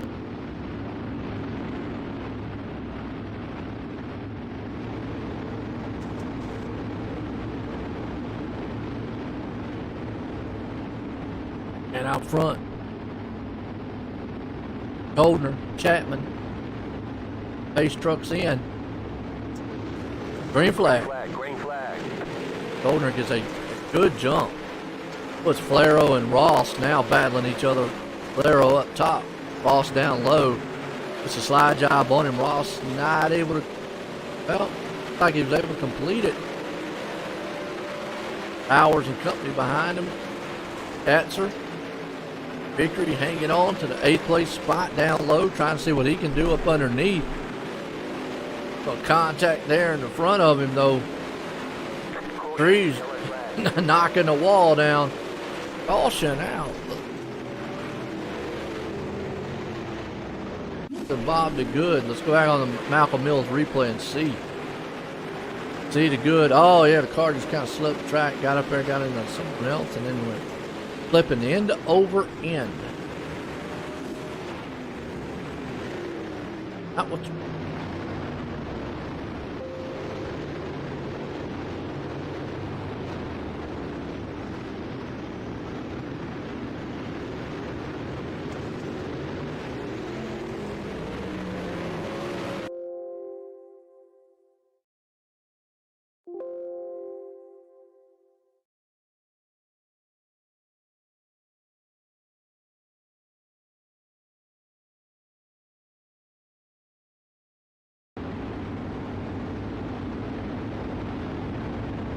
Alright. That's some action back over you out there, Vic. Yeah, there's a lot of cars getting sideways. I think the name of the game right now is keep your car straight in the corner and try to keep your momentum up, right? Oh, yeah. And it looks like a lot of guys are sliding up into that wall. Have a little bit of harder time hanging it off the top end of it. Yeah, yeah.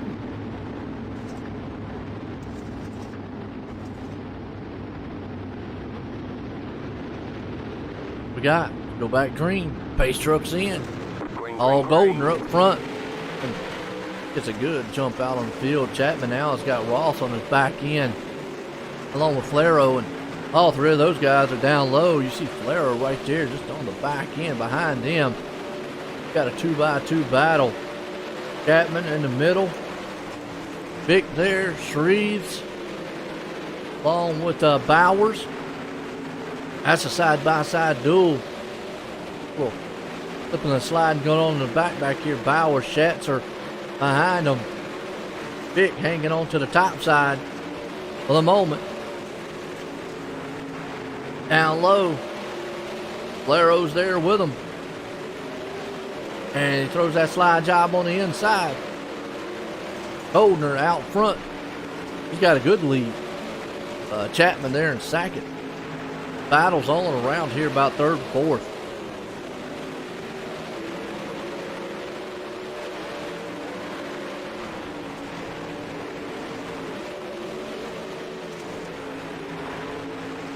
Still battle on. Ross hanging on to fourth place. Vic right behind him. Up top, caution out. Kevin Fry. Oh, top qualifier guy. Hey, see what happened to him in the Malcolm Mills replay. In the back, car bounces off the wall. He has nowhere to go. Comes back on him. Punches the inside wall. Ouch. How you feeling back there in traffic? It feels a little better. I think guys are starting to venture away from the top. So, you know, I'm able to get some good runs off turn 2 and off turn 4. But I did get into the wall in 1 and 2 a little bit. It's still really, really tricky. If you don't hit it just right, you're going to get to the wall, and it kills all your momentum. Best case scenario, and worst case scenario, it'll grab you and flip you. So I think you'll start to see guys as the laps start to close down. I think you'll see them starting to try other lines because the top, like I said, if you don't hit it just right, it could end your night. Okay. Back green here.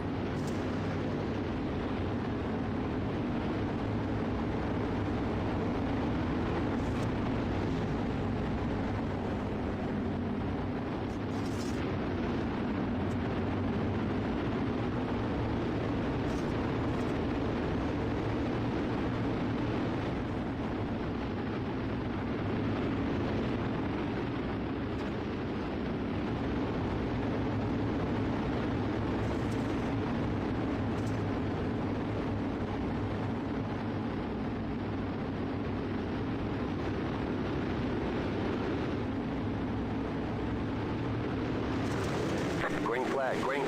All right, green flag, back to racing. Goldner still gets a good jump out front over Chapman. Boss right there in second. Spread out, you gotta go around here about that 6th place spot. You got Victory up top, Flaro down low. And looks like Bowers is way down there too. Whoa, well, I tell you what. Flaro crossed it up on the front nose. Vickery there for a moment. I was close. Oh, car from the wall. Not sure who it is. Go back here around about that 8th place spot, though. You got Zach Chapman. Schatzer fixing it up. So it's getting a little bit treacherous, folks, because you see them all going up to the top there, and they're just banging off that wall. That's hurting. Meanwhile, you got some good 2x2 racing, like around 14th, 15th place spot. Aiden Young, Boydell, Ripka, Moonen, Aldridge Company, all right there with them. Goldner, your leader out front. Chapman in second. Bowers third.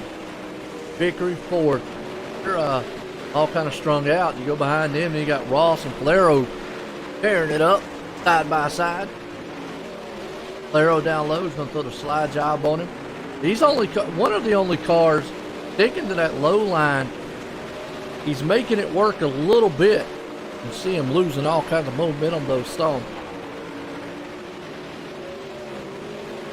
But he's staying down there. Good battle with Ross right now, but behind him, it's a traffic jam. You got Chapman, Ripka, Moonen, all those guys, 2x2, battling it out. That's around about the 8th, 9th, and 10th place spot. Schatzer, Chapman, Moonen, Company. Wow. Still wheel to wheel, side to side here. Them door to door. Oh, little contact almost. That was Zach Chapman. The yellow flag is out. Lance Ripka. Oh, caution out. Steven Bixler. On the Malcolm Mills replay. See what happened.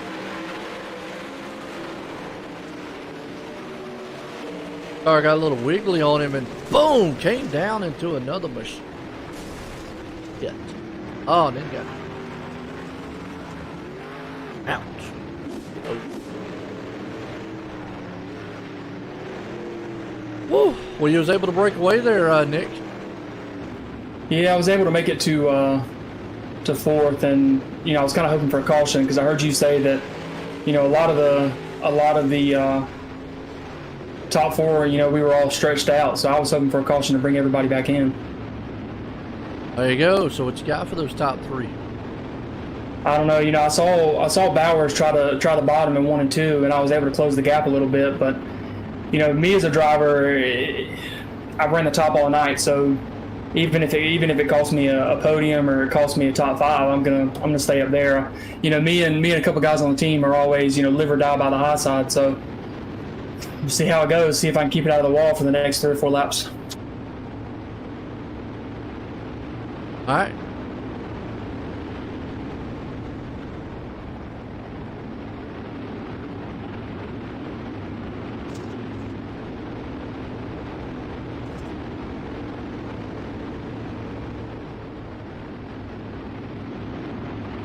All right, line them up, single file here.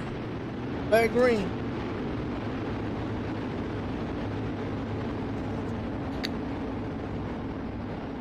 Okay.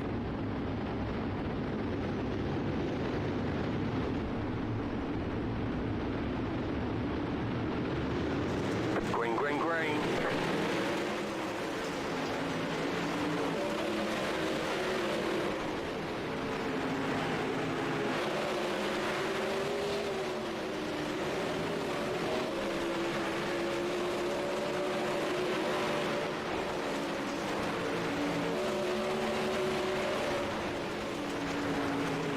Back green. Boy, I'll tell you what. See, Goldner just gets that huge jump out front. Actually, that's Chapman got it over Goldner. White flag out. From the Goldner, but done. I didn't even catch what happened to him. Sorry about that. White flag. Gonna hang on to third place. Victory's there. Out of 4, gonna get it. Chapman's gonna win it though. Bowers in second. Pick up in the third. What a finish to this one. Wow.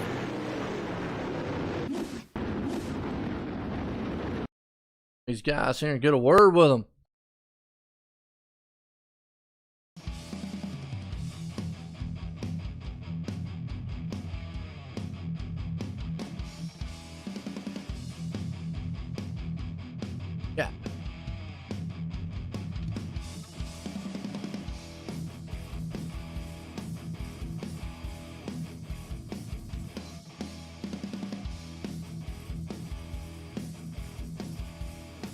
I got third place man, Nick. Nick, how you doing? Doing all right. How are you? I tell you what, he was able to get up to third. I didn't catch what happened to Goldner up there, so not sure if got in the wall, blinked out or something like that. No caution came out, but hey, was able to sneak it up there in third. How's the car?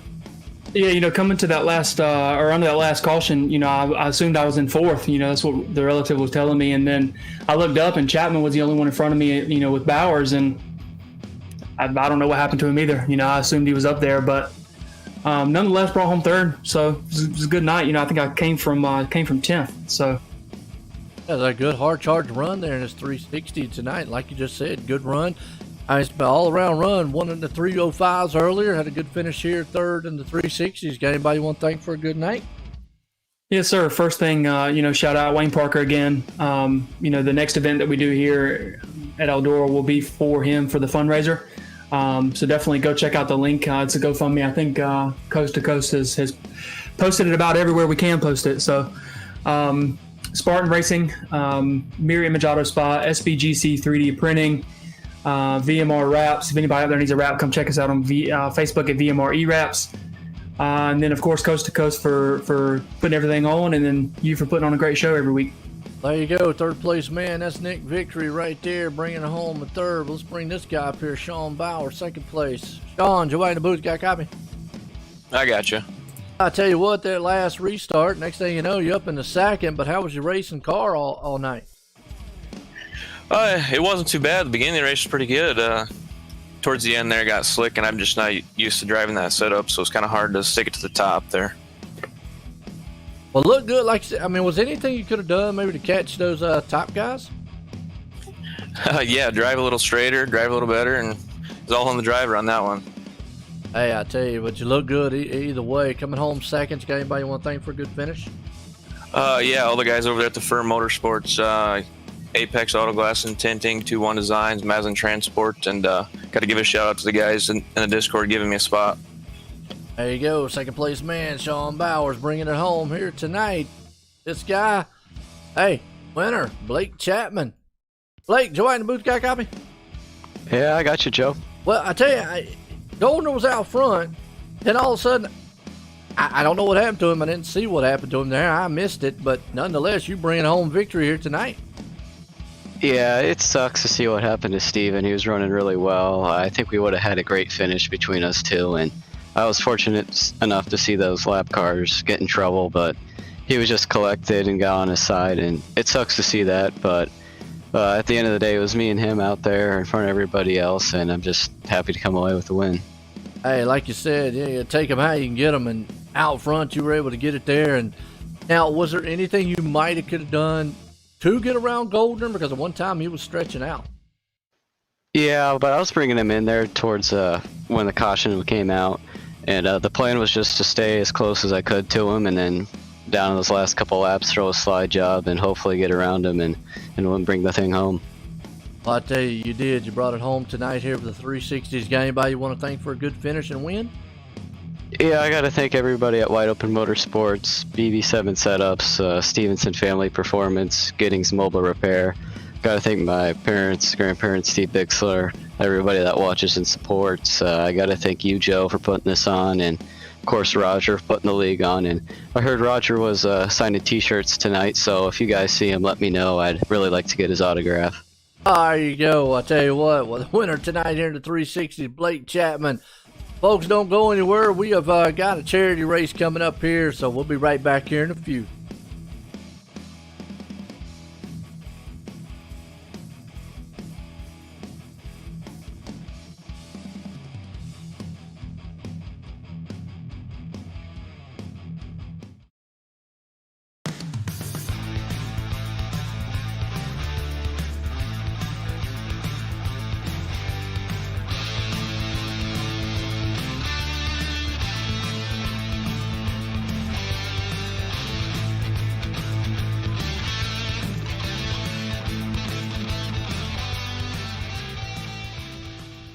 People want to have a one-stop shop.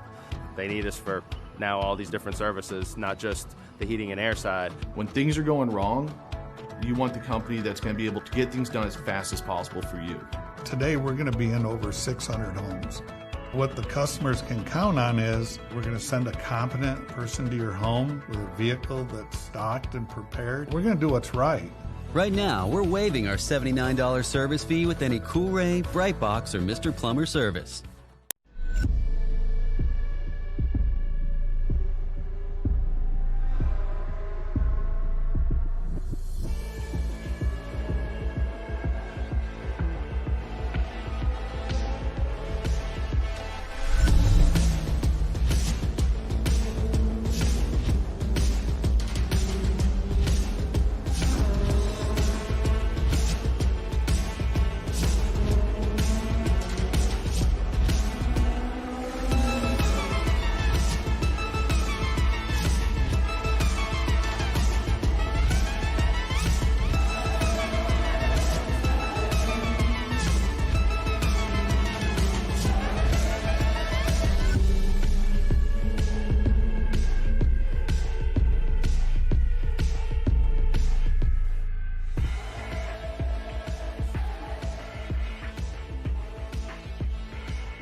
People want to have a one-stop shop. They need us for now all these different services, not just the heating and air side. When things are going wrong, you want the company that's going to be able to get things done as fast as possible for you. Today we're going to be in over 600 homes. What the customers can count on is we're going to send a competent person to your home with a vehicle that's stocked and prepared. We're going to do what's right. Right now, we're waiving our $79 service fee with any Cool-Ray, Brightbox, or Mr. Plumber service.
GeForce TV delivers the excitement of short track racing to places it has never seen before. With dynamic production elements and state-of-the-art technology, GeForce TV proves what the racing community already knew. Race fans are plentiful and they are hungry for excitement. Last year, GeForce TV streamed over 250,000 hours of intense racing action for fans all around the world. Nearly 750,000 fans viewed our streams and on-demand videos. By the end of the racing season, our subscriptions rose more than 400%. What does all this mean for you and your business? Motorsports marketing in Canada has never produced such amazing and measurable results. Cashing in on the benefit of motorsports marketing is easier than it's ever been.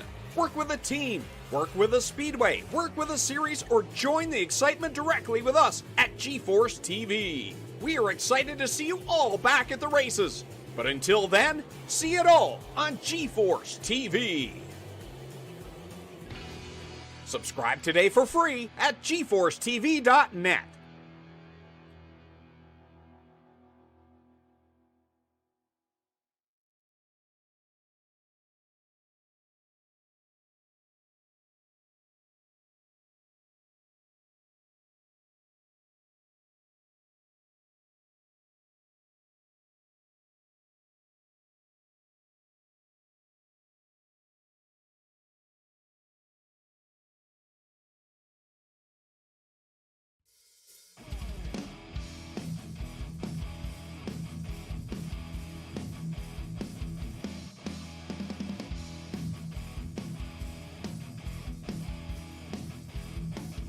All right, folks, we're back here and got something special going on here tonight. Like we said, this is our charity event. Kyle Parker, the Wayne family, or the Parker family, excuse me. But Wayne out there, Wayne Parker, which is Kyle Parker, dad, and his mom and all, unfortunately suffered a house fire. And you can go to c2crl.com for more information and GoFundMe link and all for this event, which we put on here as we're getting set to go in qualifying court. But it's just an unfortunate thing that hopefully nobody ever has to go through, you know, a house fire. And I know there's a multitude of people in the world that does, but you know, yes, you might have, you know, insurance on your home, and you might be able to rebuild your home and stuff like that, but the memories and things that are inside your home that you have, some things you just can't rebuild, and that's what's lost forever. That's the sad part about it, but yet anything to help them until they're able to get everything straight, you know, it is always appreciated. Definitely don't have to enjoy the race here tonight, but go to c2crl.com. Check out all the information about it here. It's going to be 75 laps here tonight. These big blocks. These boys are about to rumble down here on the track. Definitely Eldora still. Let's see what we got. Pit Stop Podcast qualifying session number 8. And it looks, we've got 24 cars out here, so it should be everybody making a feature. I'm gonna take they're gonna go and do heat races. Sometimes on the charity events they just go qualifying straight to the race. Maybe Nick can clarify that for me. Yeah, but that's only taking 4 out of the heat. I do believe there will be a consolation, and it depends on how the session was set up. You know, we saw in the 305 race that we did start the field, I think, 2 cars short. So hopefully that doesn't happen tonight, because it looks like it was fixing the 360. So I hope not, but I mean, it's 24. It should actually be 20 out here. So again, if they haven't heard earlier, I was talking to some of the other guys in other leagues. It seems to be how many cars you've set up for the B main, and I know the premise behind well, let's make a shorter B main and whatnot, but I like what Vic's idea was too, was if you're going to have 2 consolations, then send those 2 consolations straight to the feature. and not have them battle it out from C to B, especially when you only got 24 cars and 24 is supposed to be in features. Oh, anyways, I don't normally set stuff up, so it's pretty sad. As we're sitting here, looks like Justin Sick's the man up top with a quick time. Able to hang on to it. Ryan Beagle right there behind you. I just finished my laps as well, Joe. Well, let's ride on board here with Vic. Nicholas Victory right fast is going to let us know what these big blocks are going to do on this Eldora track. So I think the fast line in qualifying, I didn't run it, and I'm paying the price for it, but it's going to be on the bottom. So when you want to get the car pitched in the corner, and you want to make sure to stay clear of this wall here, because I'll show you in 3 and 4. But if you do get too close to that wall and you clip it with the front tire, it will grab you and spin you right on around. So that's something really important to watch out for if you're going to run the bottom. Here, let me try and get my car straightened around. And actually, I got a black flag, so my car's damaged to the point that if this was the feature, my race would pretty much be done. But I also think you'll see a couple guys on the top side, and then I'm sure you'll see some guys in the middle trying to thread the needle. So should be a good night of racing for a great cause. Yo. That here, heat race number 1, Lucas Oil Empire Super Sprints. 37 years of 360 wing sprint action. Check them out on Facebook and Twitter. Give them a like and a share out there as we got Carson Nicholson out front, Tommy Gom there in second, Zach Chapman in third, Justin Sick in fourth, Brian Lawson fifth, John Rayner sixth, Stephen Bixler seventh, and Sean Bowers in place. Here for heat race number 1. Now, do you like the big blocks? They're not my favorite. I'm a late model guy, and then a UMP modified guy, and then probably the big blocks. I don't know. They're really temperamental. You may feel like you're going faster, but you're actually running 3 and 4 tenths slower because you're spinning the tires. So the big things with the big blocks and the small blocks is throttle control. A lot of times, less throttle is faster in these cars. So, with a bigger track, I would think that the big blocks would be a little bit more beneficial. Yeah, I personally went big block. I don't know if there's a way that I can look to see if anybody chose a small block. There might be a couple of them out there, but I would probably bet my paycheck that the majority of the field tonight is going to be big blocks.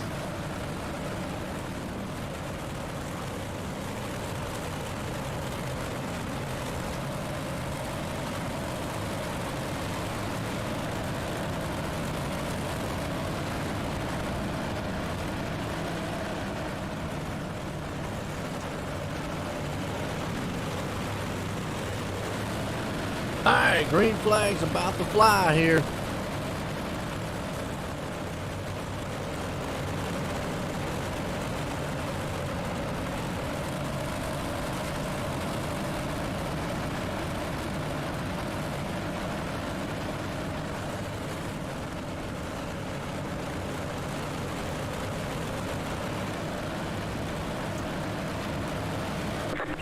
Pace truck's in.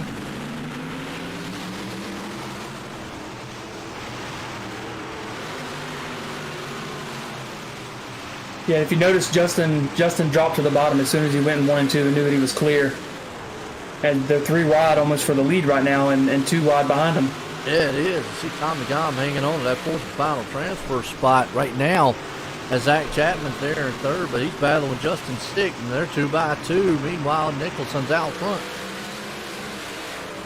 Yeah, it looks like the top 5 have broken away a little bit, and you've got Sean Bowers and Steve Bixler back there side by side battling for, I believe that is 6th and 7th. Yeah, look at Zach Chapman throwing a slider on the inside, not able to make it stick. Meanwhile, Justin Sick up to the top side. Looks like that middle lane's the place to be right now. Yeah, I think if you can get the drive off the bottom, you can get some pretty good momentum, but that middle line seems to be carrying the speed well through the beginning and the middle of the corner, and then you're able to carry enough coming off. Dom right now battling with Lawson for that fourth and final transfer spot. Dom's down low. You see Lawson up high. Who's going to get it now? The one thing about these cars, you can make a little contact side to side with them. Yeah, you can definitely lean on each other a little bit more with these. Really, the only tires that you need to protect are the front ones. And the majority of the time, if you hit another car with your front tires, it's not as bad. But if you hit the wall, it's not a fun time. All right, up front, you got Nicholson still holding them off. Here comes Zach Chapman to the inside. Just a Sick there behind him looking on. As it looks like Lawson's been able to pull away from Gom a little bit, but the battle's on for the lead right now. Yeah, 2 wide strong, and then, potentially 3 wide there coming off turn 4. Well, Chapman almost had a slide job, and that thing slipped the track, and the leader. Oh, Nicholson up on the wall. He's out of it. Yeah, it looks like Justin was able to crisscross Chapman there. Yeah, now the battle's on for 4. If you see Lawson, Gom, Nicholson is now outside with a white flag, turn 3 and 4. Gom's right there. I don't think Nicholson's going to be able to get him out of 4. It's all Gom hanging on to 4th place. Man, what a wild Justin Sickman.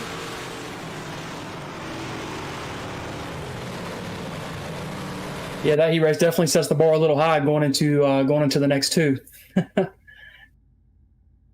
Heat race number 2, Icon Sim Sports. If you're looking for a rig, check out iconsimsports.com. Yeah, definitely give you one that's one of a kind and built just for you at iconsimsports.com. You got Kyle Moonen out front, Jeffrey Barker there in second, Lance Rippey third, I'm Beagle in fourth, Nathan Aldridge fifth, Stephen Goldner sixth, Roger Cook seventh, and Bo Holt on an 8th place spot. So we saw the high line look like it was working pretty good. I think that's going to kind of be a theme here. Yeah, as far as the top 5 or so, it looked like Justin was really the only one running the extreme high right against the wall. He was able to get a good run coming off, but the middle, it was still strong enough getting into the corner that you had to hit the top about perfect to be able to pull on the guys that were running the middle. Okay. Go green here.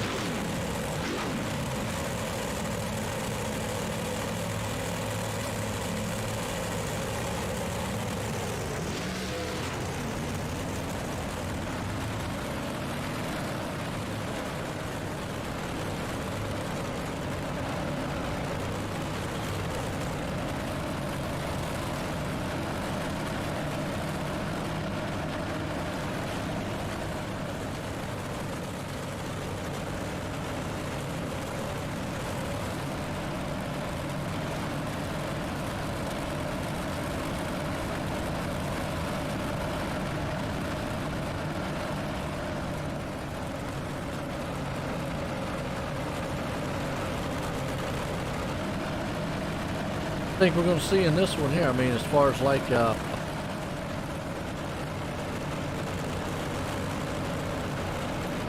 mean, kind of chaos. You've got a couple guys.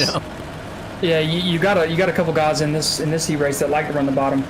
So I think you'll see some good 2x2 racing.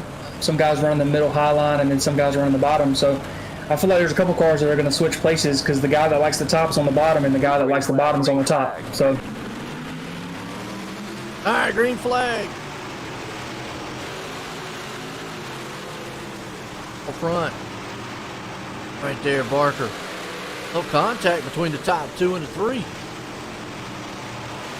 Yeah, it looked like he had to check up a little bit, and he lost a little bit of momentum, and Beagle's on the bottom now. No Beagle likes that bottom.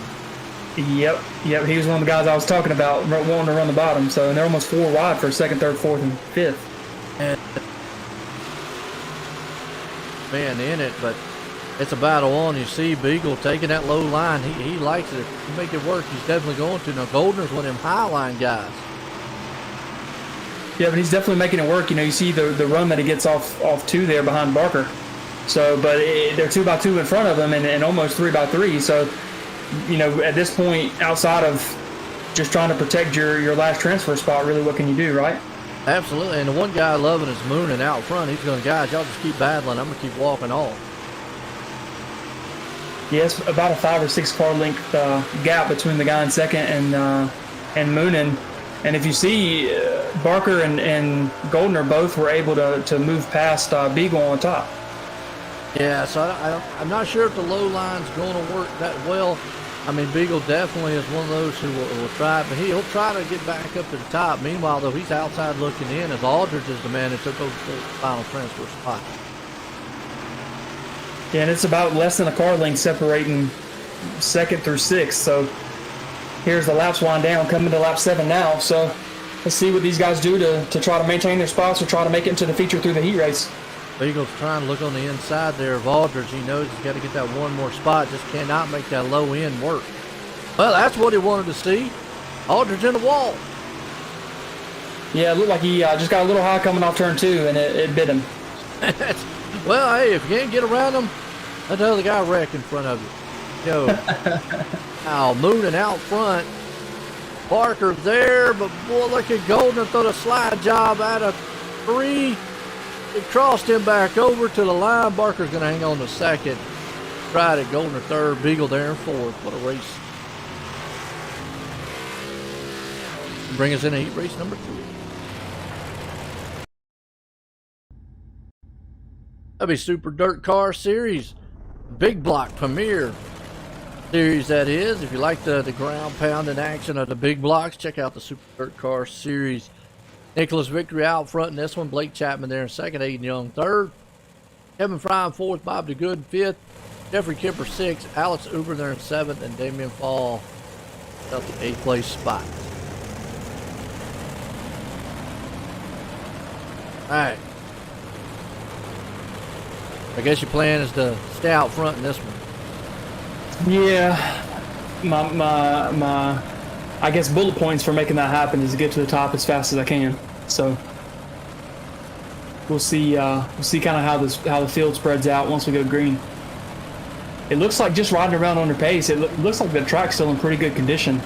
There's not like any really slick spots out here yet.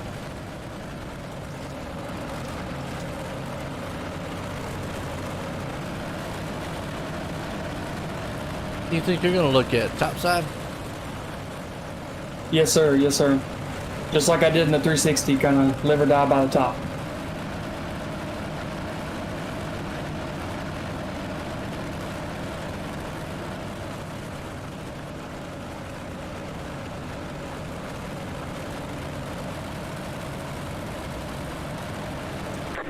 Green. Flag out here.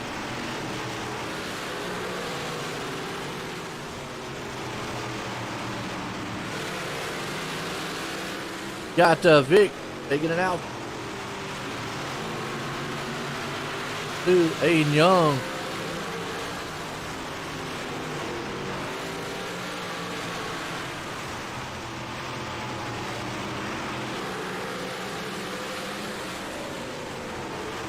Aiden Young right there behind him. See Blake. Battle's on for that 4th and final transfer spot. That's Kemper. Kemper's there. Along with him. Oh, right there. Good battle happening.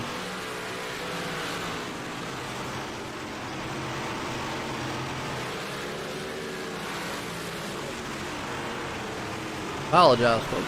I was some difficulties with my mic. Cutting in and out. Still got Kemper hanging on to the 4th place spot right now. Along with Kevin Fry up top. Victory there in second, but he's got his hands full. Aiden Young on his ends, or actually, excuse me, Nicholas and Fry up front. I thought it was Aiden there. Aiden back in 3rd. Battle for the lead. Nick up top. Fry down low.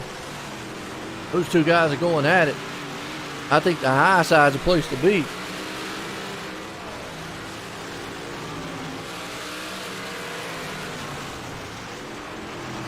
Well, let's see if Fry can able to take it down low here. Not able to, as Victory's able to take that. Victory right now, though, on the bottom behind him. 2 backwards for some reason. Not bad. Fry out front. Victory loses a little ground. That's all right. Heat race number 3 here. And white flag. Les Fry hits that wall coming out of 4. He's going to take it home. Victory in 2nd. Young in 3rd. Kemper, 4th place. That was a good battle up front there, Nick. Yeah, it was a couple of Hail Marys thrown there, I think, but everybody was able to make it through without any incident points, so that's really what matters for the feature. So did we make it to the B, man?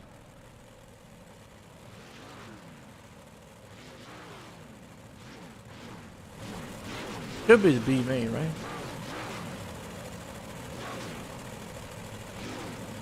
Still there? Yes, sir, it is. Yep, sorry. Yep, looks like we are taking 12 to the feature. Let me see how many are gridded up here. 12. Could be 12. But that means everybody makes it. Yep, 12 are called for and 12 are going. Awesome. Well, that's SBGC3D.com, B main, folks. Tom Taylor and Company. Out front in this one, he does some awesome 3D print work. Got Carson Nicholson who started out front here. So, did you learn anything in the heat race there with these big blocks? Yeah, the top side is definitely dominant. I think the way to pass people tonight is definitely going to be sliders. I don't think there's going to be enough on the bottom really to pull from anybody. But yeah, I think the feature is going to be filled with sliders to get around people. Still think that high line's the best place to be? Yes, sir. Yes, sir. Now, with the race being 75 laps, I don't know if it will be by the end of the feature. One guy to definitely watch towards the end of the race is Beagle. You know, we've mentioned him week in and week out, how he loves the bottom. And if the bottom's fast, he's definitely going to be the one to find it, I think. All right. Yeah, Ryan Beagle is the man who loves that bottom lane.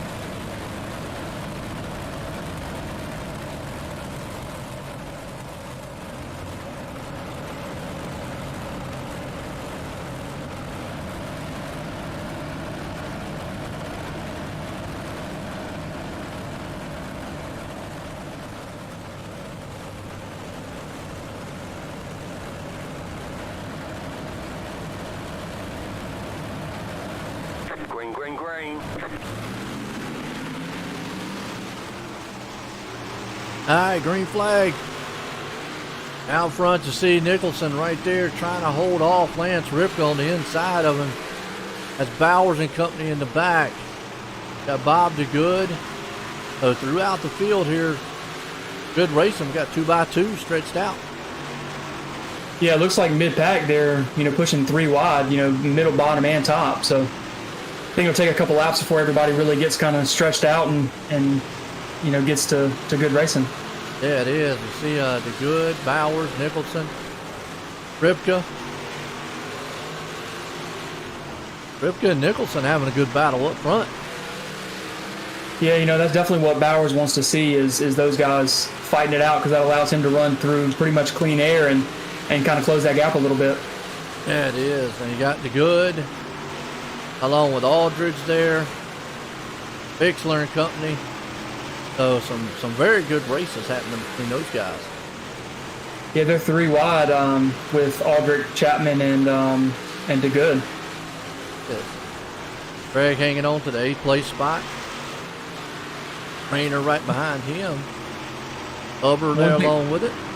One thing we can definitely say with certainty: Roger's making this race. We can mention him. We can mention him all we want to. Yeah, it doesn't matter what happens to him out there. You got the 747 machine, so he's looking good, hanging on to 7th, battling right there with like Bixler. Yep, they're battling hard side by side. So one of them's up on the high side. Roger is. Bixler, and now he crosses him over. He's going to try that low line. Good slide job. Yep. Was able to clear Bixler there, and Bixler had to pull down and lost a little bit of momentum. So I think Roger might have secured that spot. Yeah, a good battle along in front of him too with Aldridge, Chapman. Clusters going on throughout the field, and still up front you've got Nicholson, Bowers, and Ripka, all those guys are battling top 3.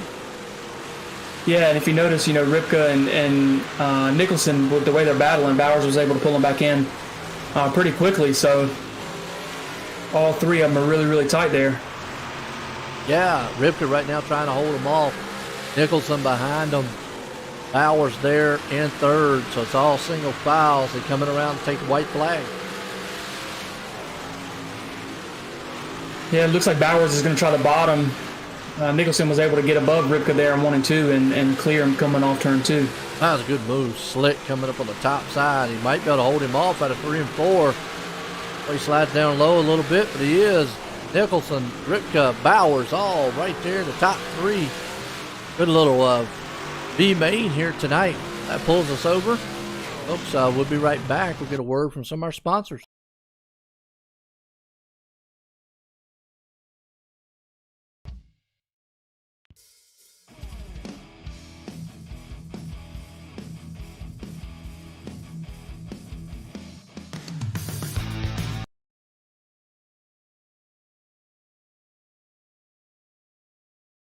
People want to have a one-stop shop.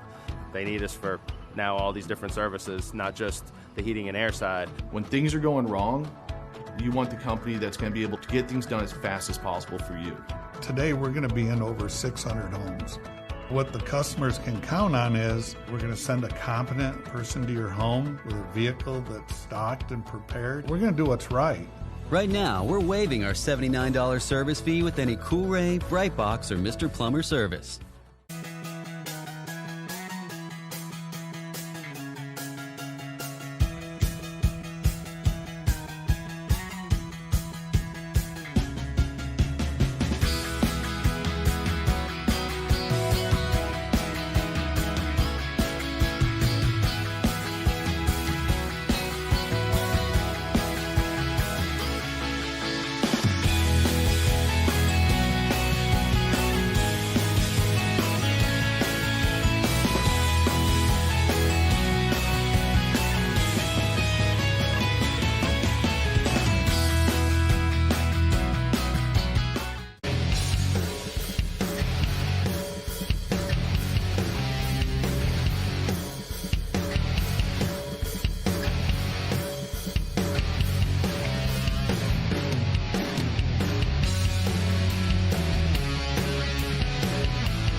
All right, folks. Feature time here tonight. Getting set. 95 laps on the board. Bring these guys up here to speed. Grid them up. Justin Sick, man out front. Kyle Moonen starts in second. Got Kevin Fry there in third. Zach Chapman, Jeffrey Barker fifth. Nicholas sixth. Brian Lawson is seventh. Stephen Goldner eighth. Aiden Young in ninth. And Tommy Gomes in 10th place spot. Is 24 drivers. Big block style here. Let's get going.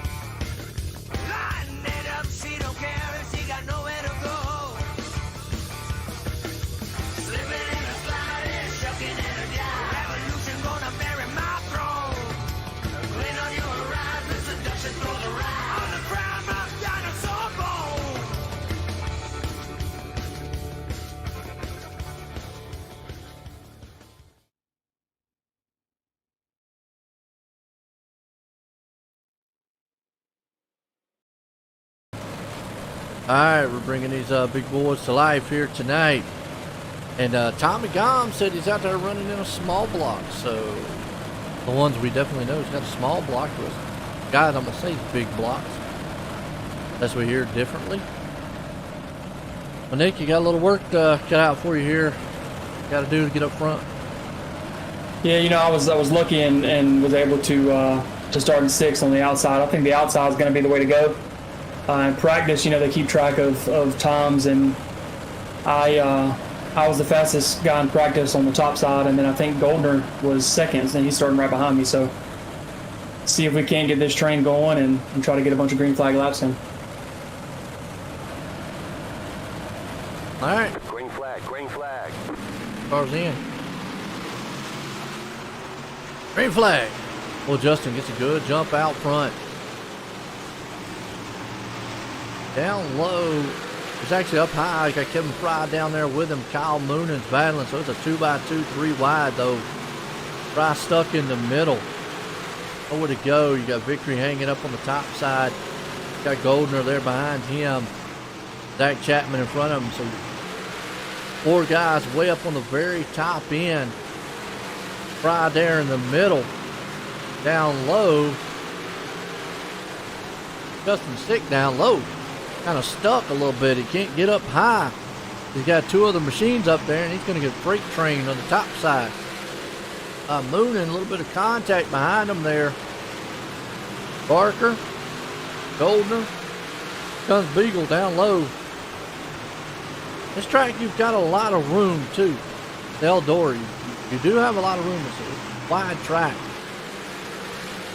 Get up there and you slap that wall. You saw it right up there. Tommy Gomes hanging on to the 8th place spot. We got battles all over the track right now. Got him up front. Got Moonin. Want to pace yourself. Have a longer race. You definitely don't know what's going to happen. Victory's there with it. Fries along. And you see Vic taking that top side. Moves it on up into 3rd place. You top 3 guys, single file. Fry sick. One thing about this here is if we get in a long green flag run, eventually they will get into lap traffic. Once they get into lap traffic, well, you know, danger lurks in every corner at that point. Saw that last week in the big race.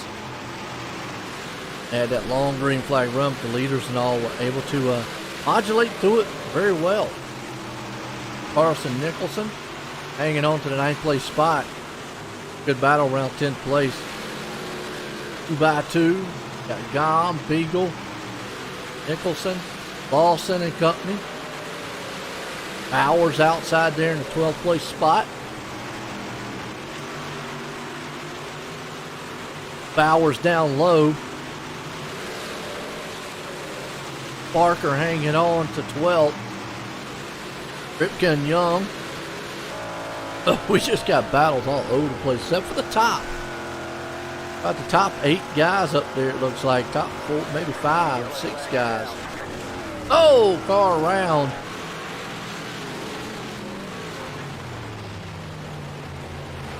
Hey, Kevin Fry, let's go back on the Malcolm Mills replay. See what happens. Got in the wall, got sideways, guy behind him had nowhere to go, got around. Thing all night long, these guys are going to have to watch out for, and that's the wall. So how's the car feeling, Nick? Feels really good. The hard part of it right now is pacing yourself, right? You don't want to burn yourself out and then make dumb decisions later in the race. So trying to stay clean and keep your car in good condition. You don't want to wreck your car and then lose speed that way, either. So try to keep it out of the wall and keep your nose clean. Absolutely.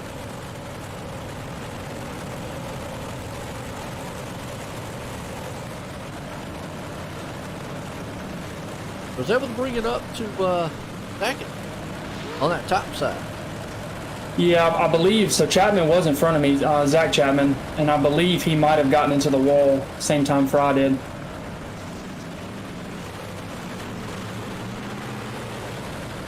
Hey, gonna double them up here. Lights off on pace truck.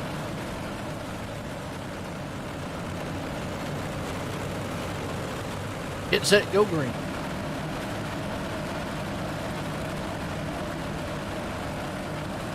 Again, go to c2crl.com. This is our special charity race here tonight. Wayne Parker.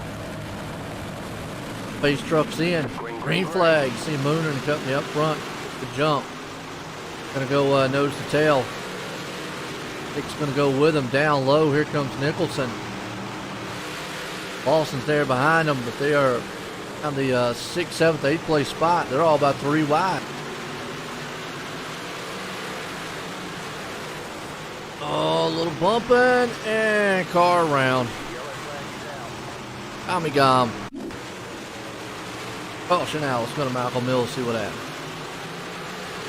A machine in front of Tommy got sideways and then boom. We just got hit. Next thing you know, pile up.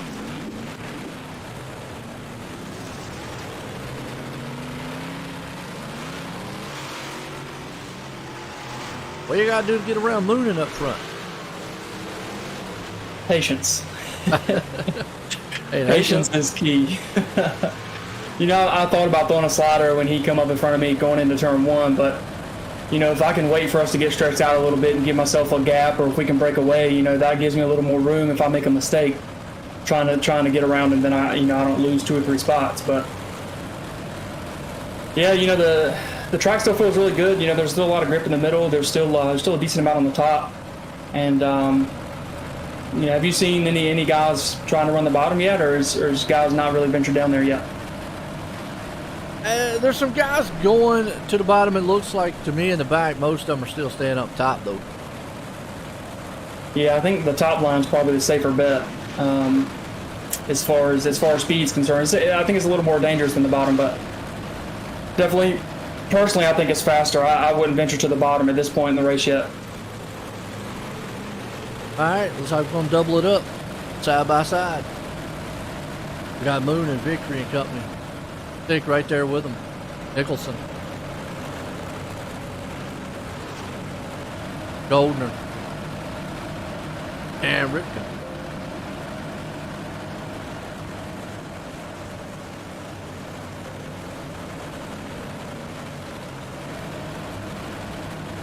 Pace truck's in. Green.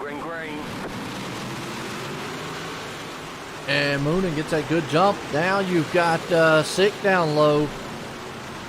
But that low line just does not look like it has the grip. The top end there takes off. Nicholson able to take the top side.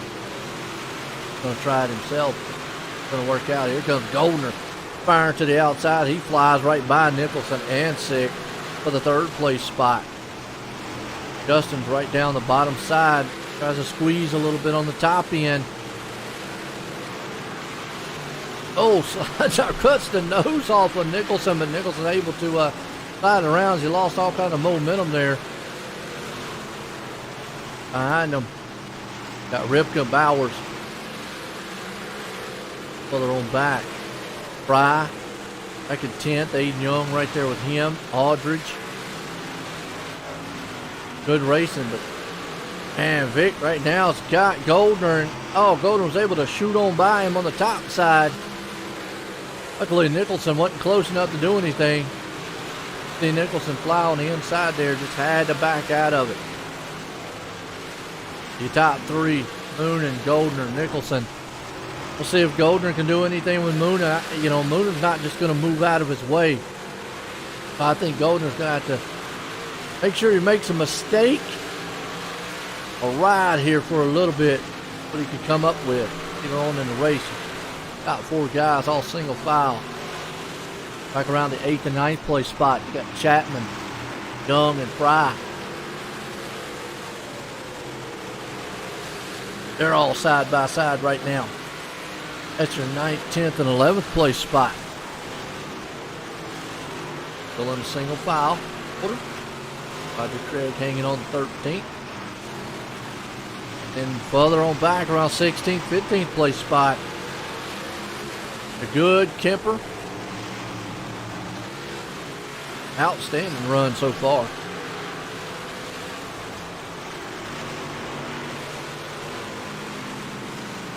Got Rayner, Ball, Bixler, Huber.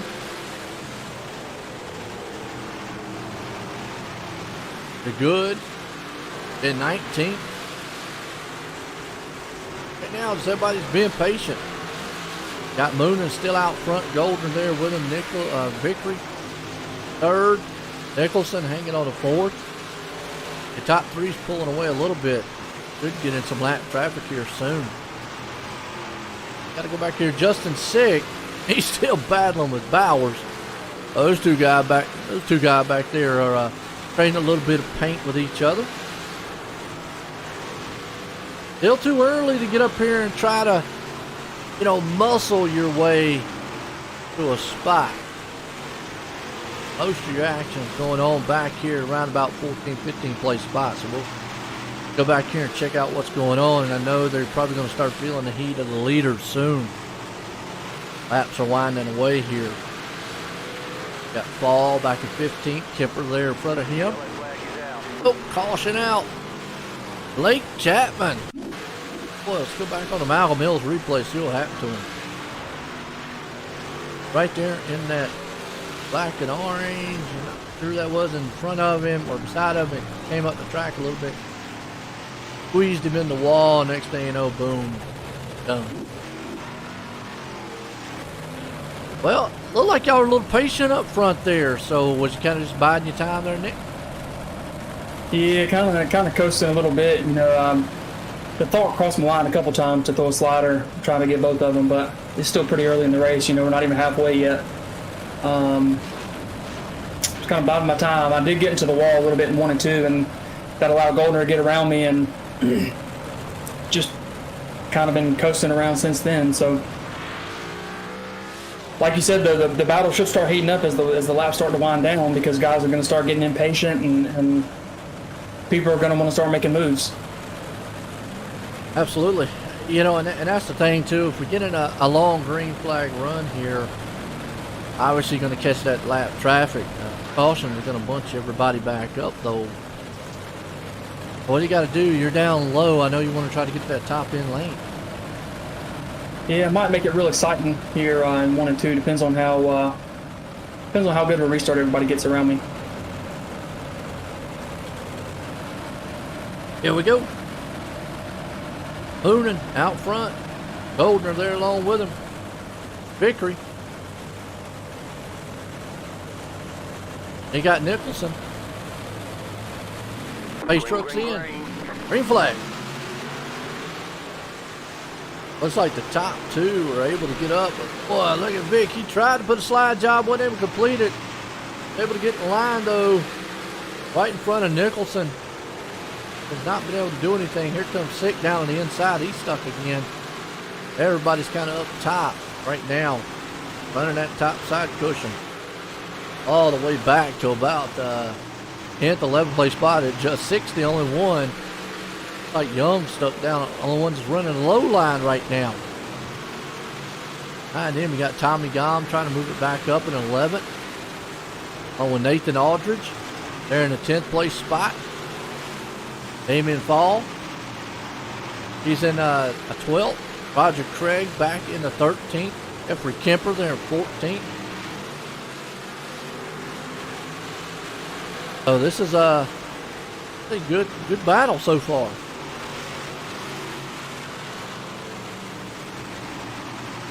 Kemper and Company. Bob DeGood back around about the 17th place spot.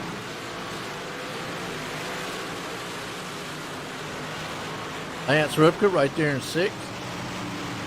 Justin Sick behind him, 7th. Nathan Aldridge, Aiden Young, and Kyle Moonen out front. Steven Goldner, though, still right behind him, along with Victory there in 3rd. And Nicholson in 4th. Bowers. So we got top 5, all kind of single file. For the moment, running the top lane. Well, it's 1.5 seconds from 5th on back to 6th. We're moving away there. Justin Sick hanging on to the 7th place spot. Lawson now is past halfway in this one. Laps are winding down. Young right here. 9th place. Aldridge. Kind of flip through the field. Everybody's being patient. That one groove up top looks like, oh, got a car in a wall. That. Like Kemper in a wall. He was able to hang on to it. And it looks like it's crab walking a little bit. Yeah, it looks like the front end of it. Yeah, he's gonna have to. Oh, and he's trying to come into pits and he got run over. Oh, really? Wow. I don't know who it was behind him and hit him, but under caution. All right, Vic, looks like a one groove track out there. Yeah, I've ventured down a couple times and I'm able to pull the guys back in, but I just can't do anything to get around them. Top side's just really, really dominant right now, and as the laps wind down, I'm starting to see guys kind of bounce into the wall a little bit more. So, kind of from my position, all I can really do at this point is hope they get into the wall and I can pull down in time not to get into them.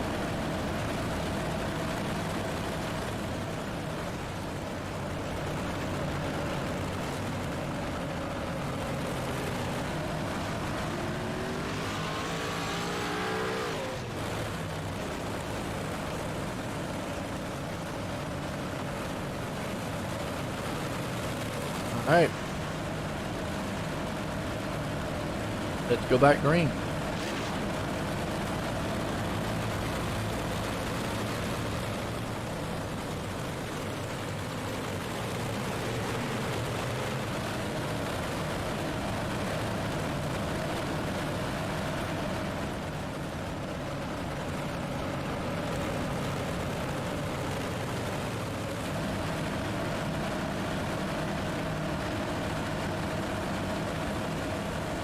All right, pace truck, line it up.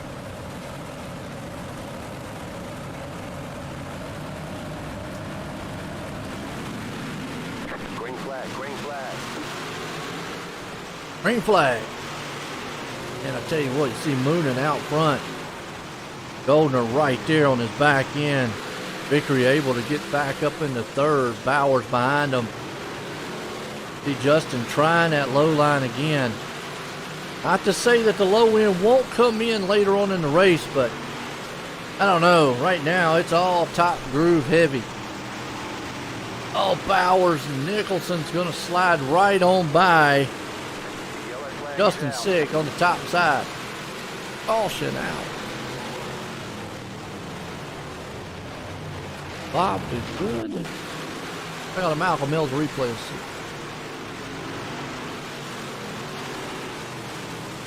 The good right there, he hits the wall, and then there. Crazy. Wow.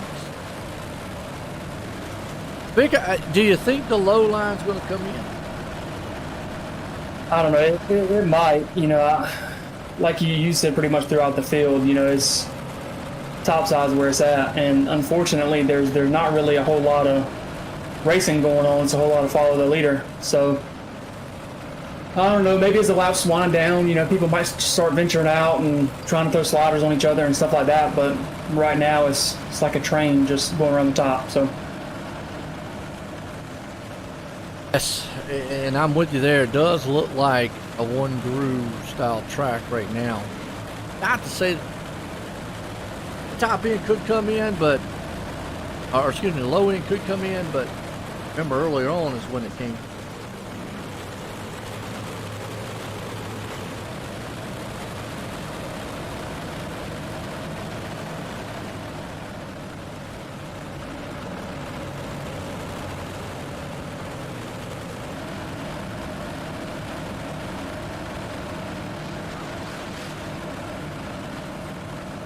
Back green here. It's getting set. Pace truck's about to duck off.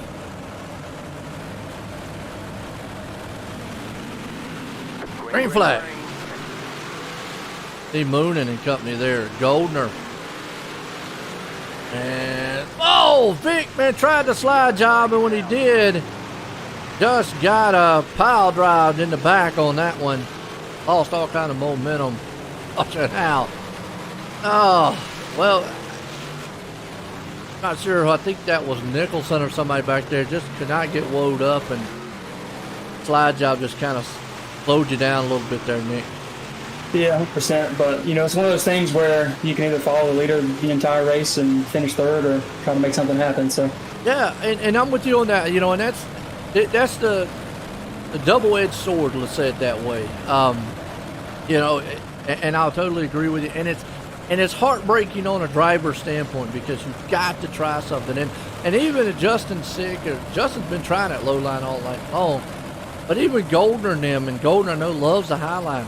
Hooner's not giving it up, so, and he shouldn't. And you're right, you got to try something, and sometimes it works out, and sometimes it don't, just unfortunately.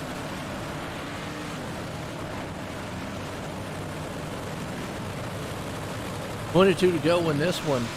Has been a good one, and folks, like you said, just sometimes in racing, that's what happens. You get into these tracks that are only going to give you so much, and you have to try something. It's like Nick just said right there. You got to try it, and sometimes it pays off, and other times it don't. Looks like we might go single file on this one.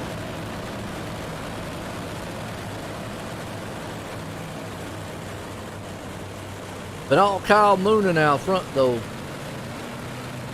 No, he's not going to give up that one. So if Justin wants to get around Moonin, going to have to sling that thing in there, and doing what he did right there is just, I think it's just not going to work.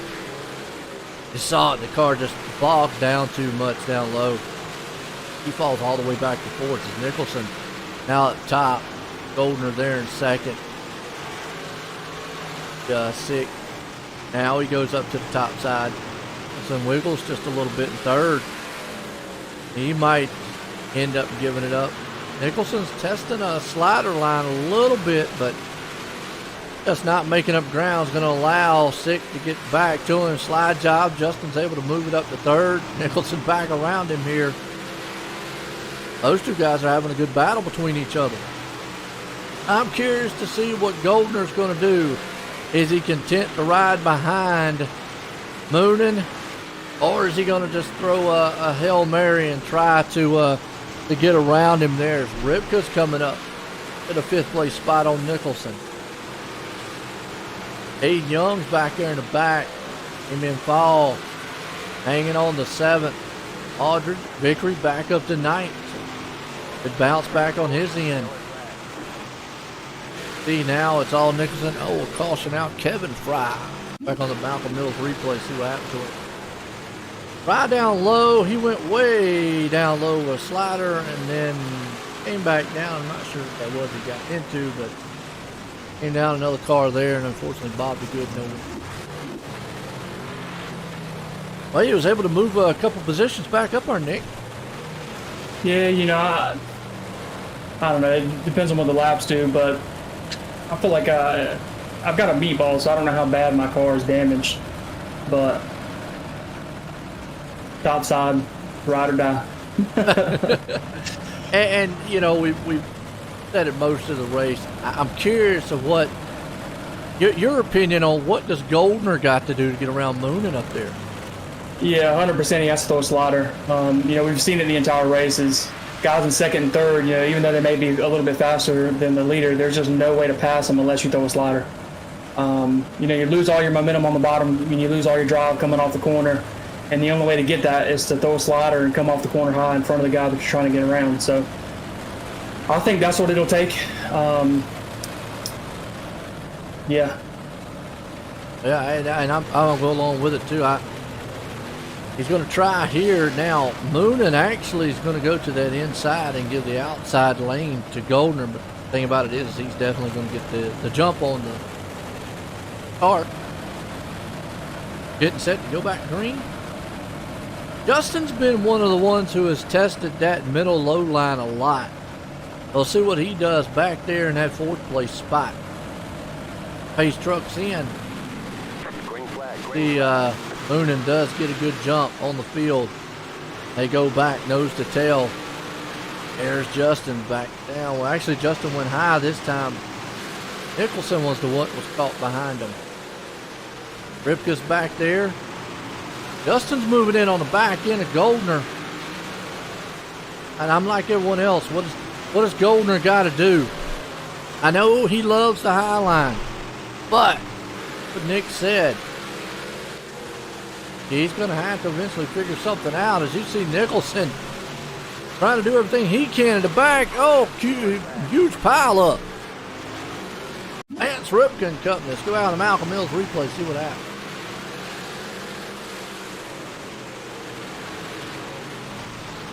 Oh, Ripken got hit in the rear. Next thing you know, got cars everywhere. Yeah, that one, honestly, I jumped a little bit because I was looking down track to see if I could pull below those guys. The next thing I know, my right front is in the back end of Aiden's car. I didn't know what happened. I just, all of a sudden, my car got hit is what it felt like. Hey, one of them accordion effects out there, I tell you. And I don't know. Justin is the only one that's trying that middle low line right now. Yeah, I think it's tough being follow the leader, man, you know, because it's like you ride for 3 or 4 laps and then you just get kind of bored and you want to try something. And, you know, by him trying the bottom like that, maybe he has an advantage on the guys that haven't been down there yet. You know, because at least he knows what his car is going to do, and he knows kind of how much to let out of the gas and how hard to get into it because he's already been down there. Whereas the top 2 guys and then the guy in 4th and 5th, I don't think have been down there very much. Absolutely. You see Moonen out front holding on to that top side there, and Goldner. He loves that top end lane also, but I think if you're going to make the move, the last lap is where you make that move. I hope not. I want to see some racing here.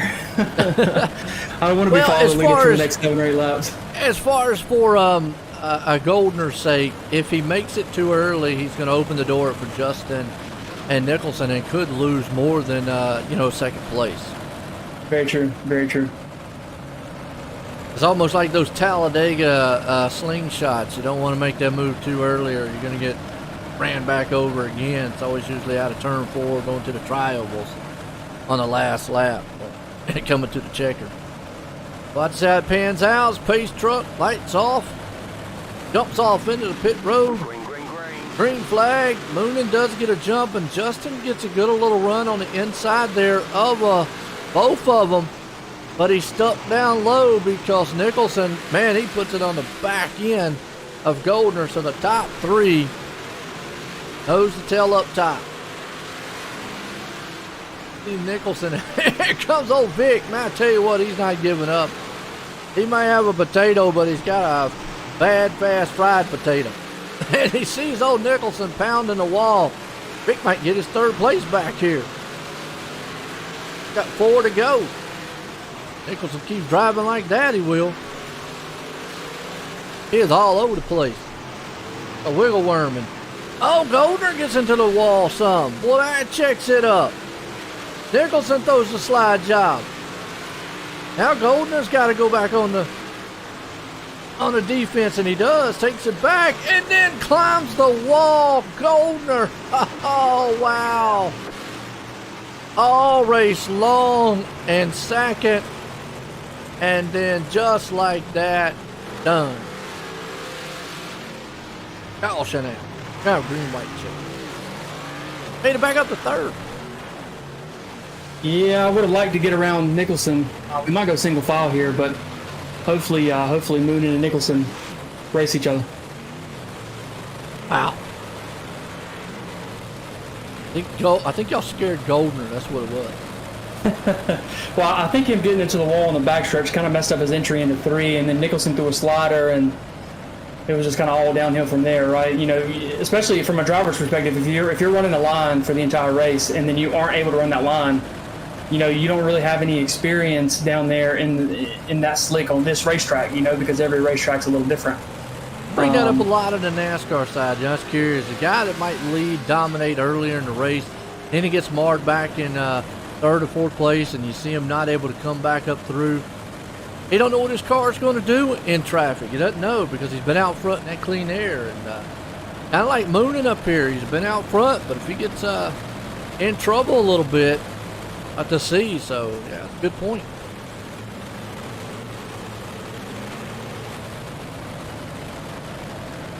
You definitely know what your car can do, though, Nick. Yeah, I'm full send right now. Seasoned veteran. There you go.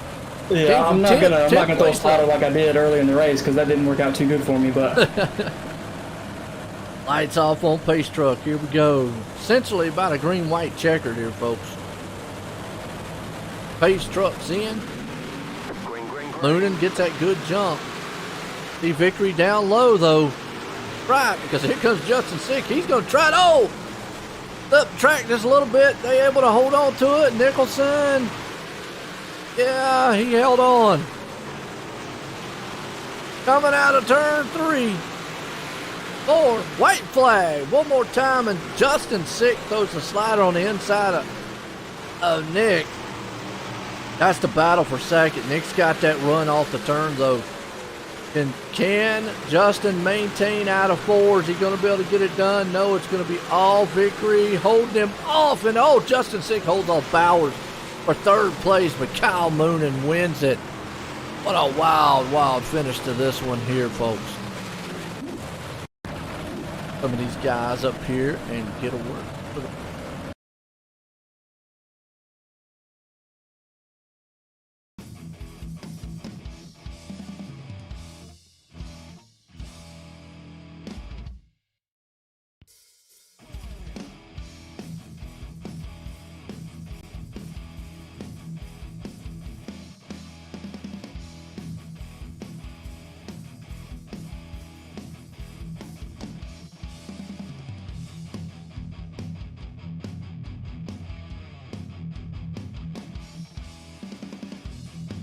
We're 3rd place man. Justin, join the booth, got a copy? Hey, I got you. Man, I tell you what, you tried that slider there at the end. You were about the only one trying the low line, but it looked like this place was just high line dominant. Yeah, man, I was trying everything I could. I was nervous there for a little bit. I dropped back, and I didn't think I was going to get back up there. Hey, you was able to. You got up there. Good battle along with the Victory there for 2nd place for a little bit. Just had that low line, just didn't have the momentum, but nonetheless, come home in 3rd. Got anybody you want to thank for a good finish? Oh, yeah, man, for sure. Spartan Racing, those guys are great. It's a race for Kyle's dad. VMR Wraps, Swan Feed Shop, high side race where, coast to coast, you guys, it's been great. Absolutely. And there you go. Third place man. That's Justin Sick bringing it home. Well, Nick, you're able to hang on and hold on to second. Yeah, I just hate the racetrack was a one-lane racetrack and everybody was coasting and not racing each other. But I don't know. I had a pretty good run. I tried to throw a slider trying to make something happen and had to go to the back and able to fight my way back up to second. So I definitely feel like I had a race car that could have won the race, but just wasn't in the right positions at the right time. Or I guess it is what it is. But it's for a great cause. So hopefully we put on a show. Oh, it was an awesome show. Like you said, I mean, just getting caught up like you did in the incident earlier on, and then just coming back and finishing in second, good bounce back on your end. Got anybody you want to thank for a good night of racing? Yes, sir. So first, Wayne Parker, Kyle Parker's dad. I guess just to let him know that, hey, we're doing this for you and trying to help, and if there's anything we can do, and obviously Kyle knows if he needs anything, he can reach out to us at Spartan or really anywhere. So outside of that, Spartan Racing, SBGC 3D printing, VMR wraps. If anybody out there needs a wrap, go check out Facebook at VMR eWraps. Shout out to my daughter for waking up at 10:15. Yeah, that's about it. All right, late nighter there. I tell you what, about like my youngest one. He sleeps during the day and stays up at night. So, but nonetheless, hey, congratulations on that second place here tonight. Well, let's bring up our winner here, Kyle Moonen. He definitely had the field under control. Kyle, Joe White Boots, got a copy? Yep, I got you. Well, Kyle, I'll tell you what, you had it on lockdown up there, but was you a little worried at a couple times? Maybe some of them guys were going to throw like maybe a wild slider on you or something? Yeah, I was a little worried at times, but luckily my teammate was behind me and we were kind of chatting about, what to do, and just on those restarts tried to check out as much as possible and, kind of save ourselves from that. You look good up there, dominating a lot. You brought it home here for the charity event 75 lap run here tonight in the winner's circle. You got anybody, man, you want to shout out and thank for this awesome finish and win?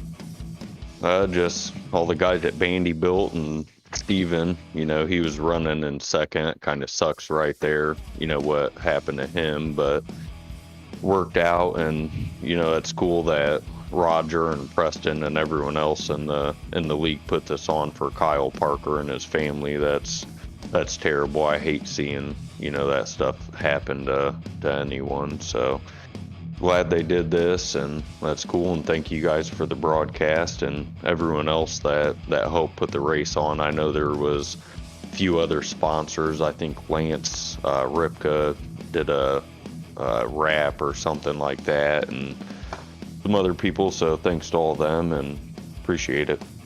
Oh, absolutely. I tell you what, again, congratulations on that win here tonight. Good run for yourself there. That's Kyle Moonen bringing it home for the charity event. Well, folks, hey, it was a good one. It was a wild night here for the hometown heroes for the Cool Rays Coast to Coast Racing League. Hope everybody enjoyed it. For myself and everyone here, have a good night.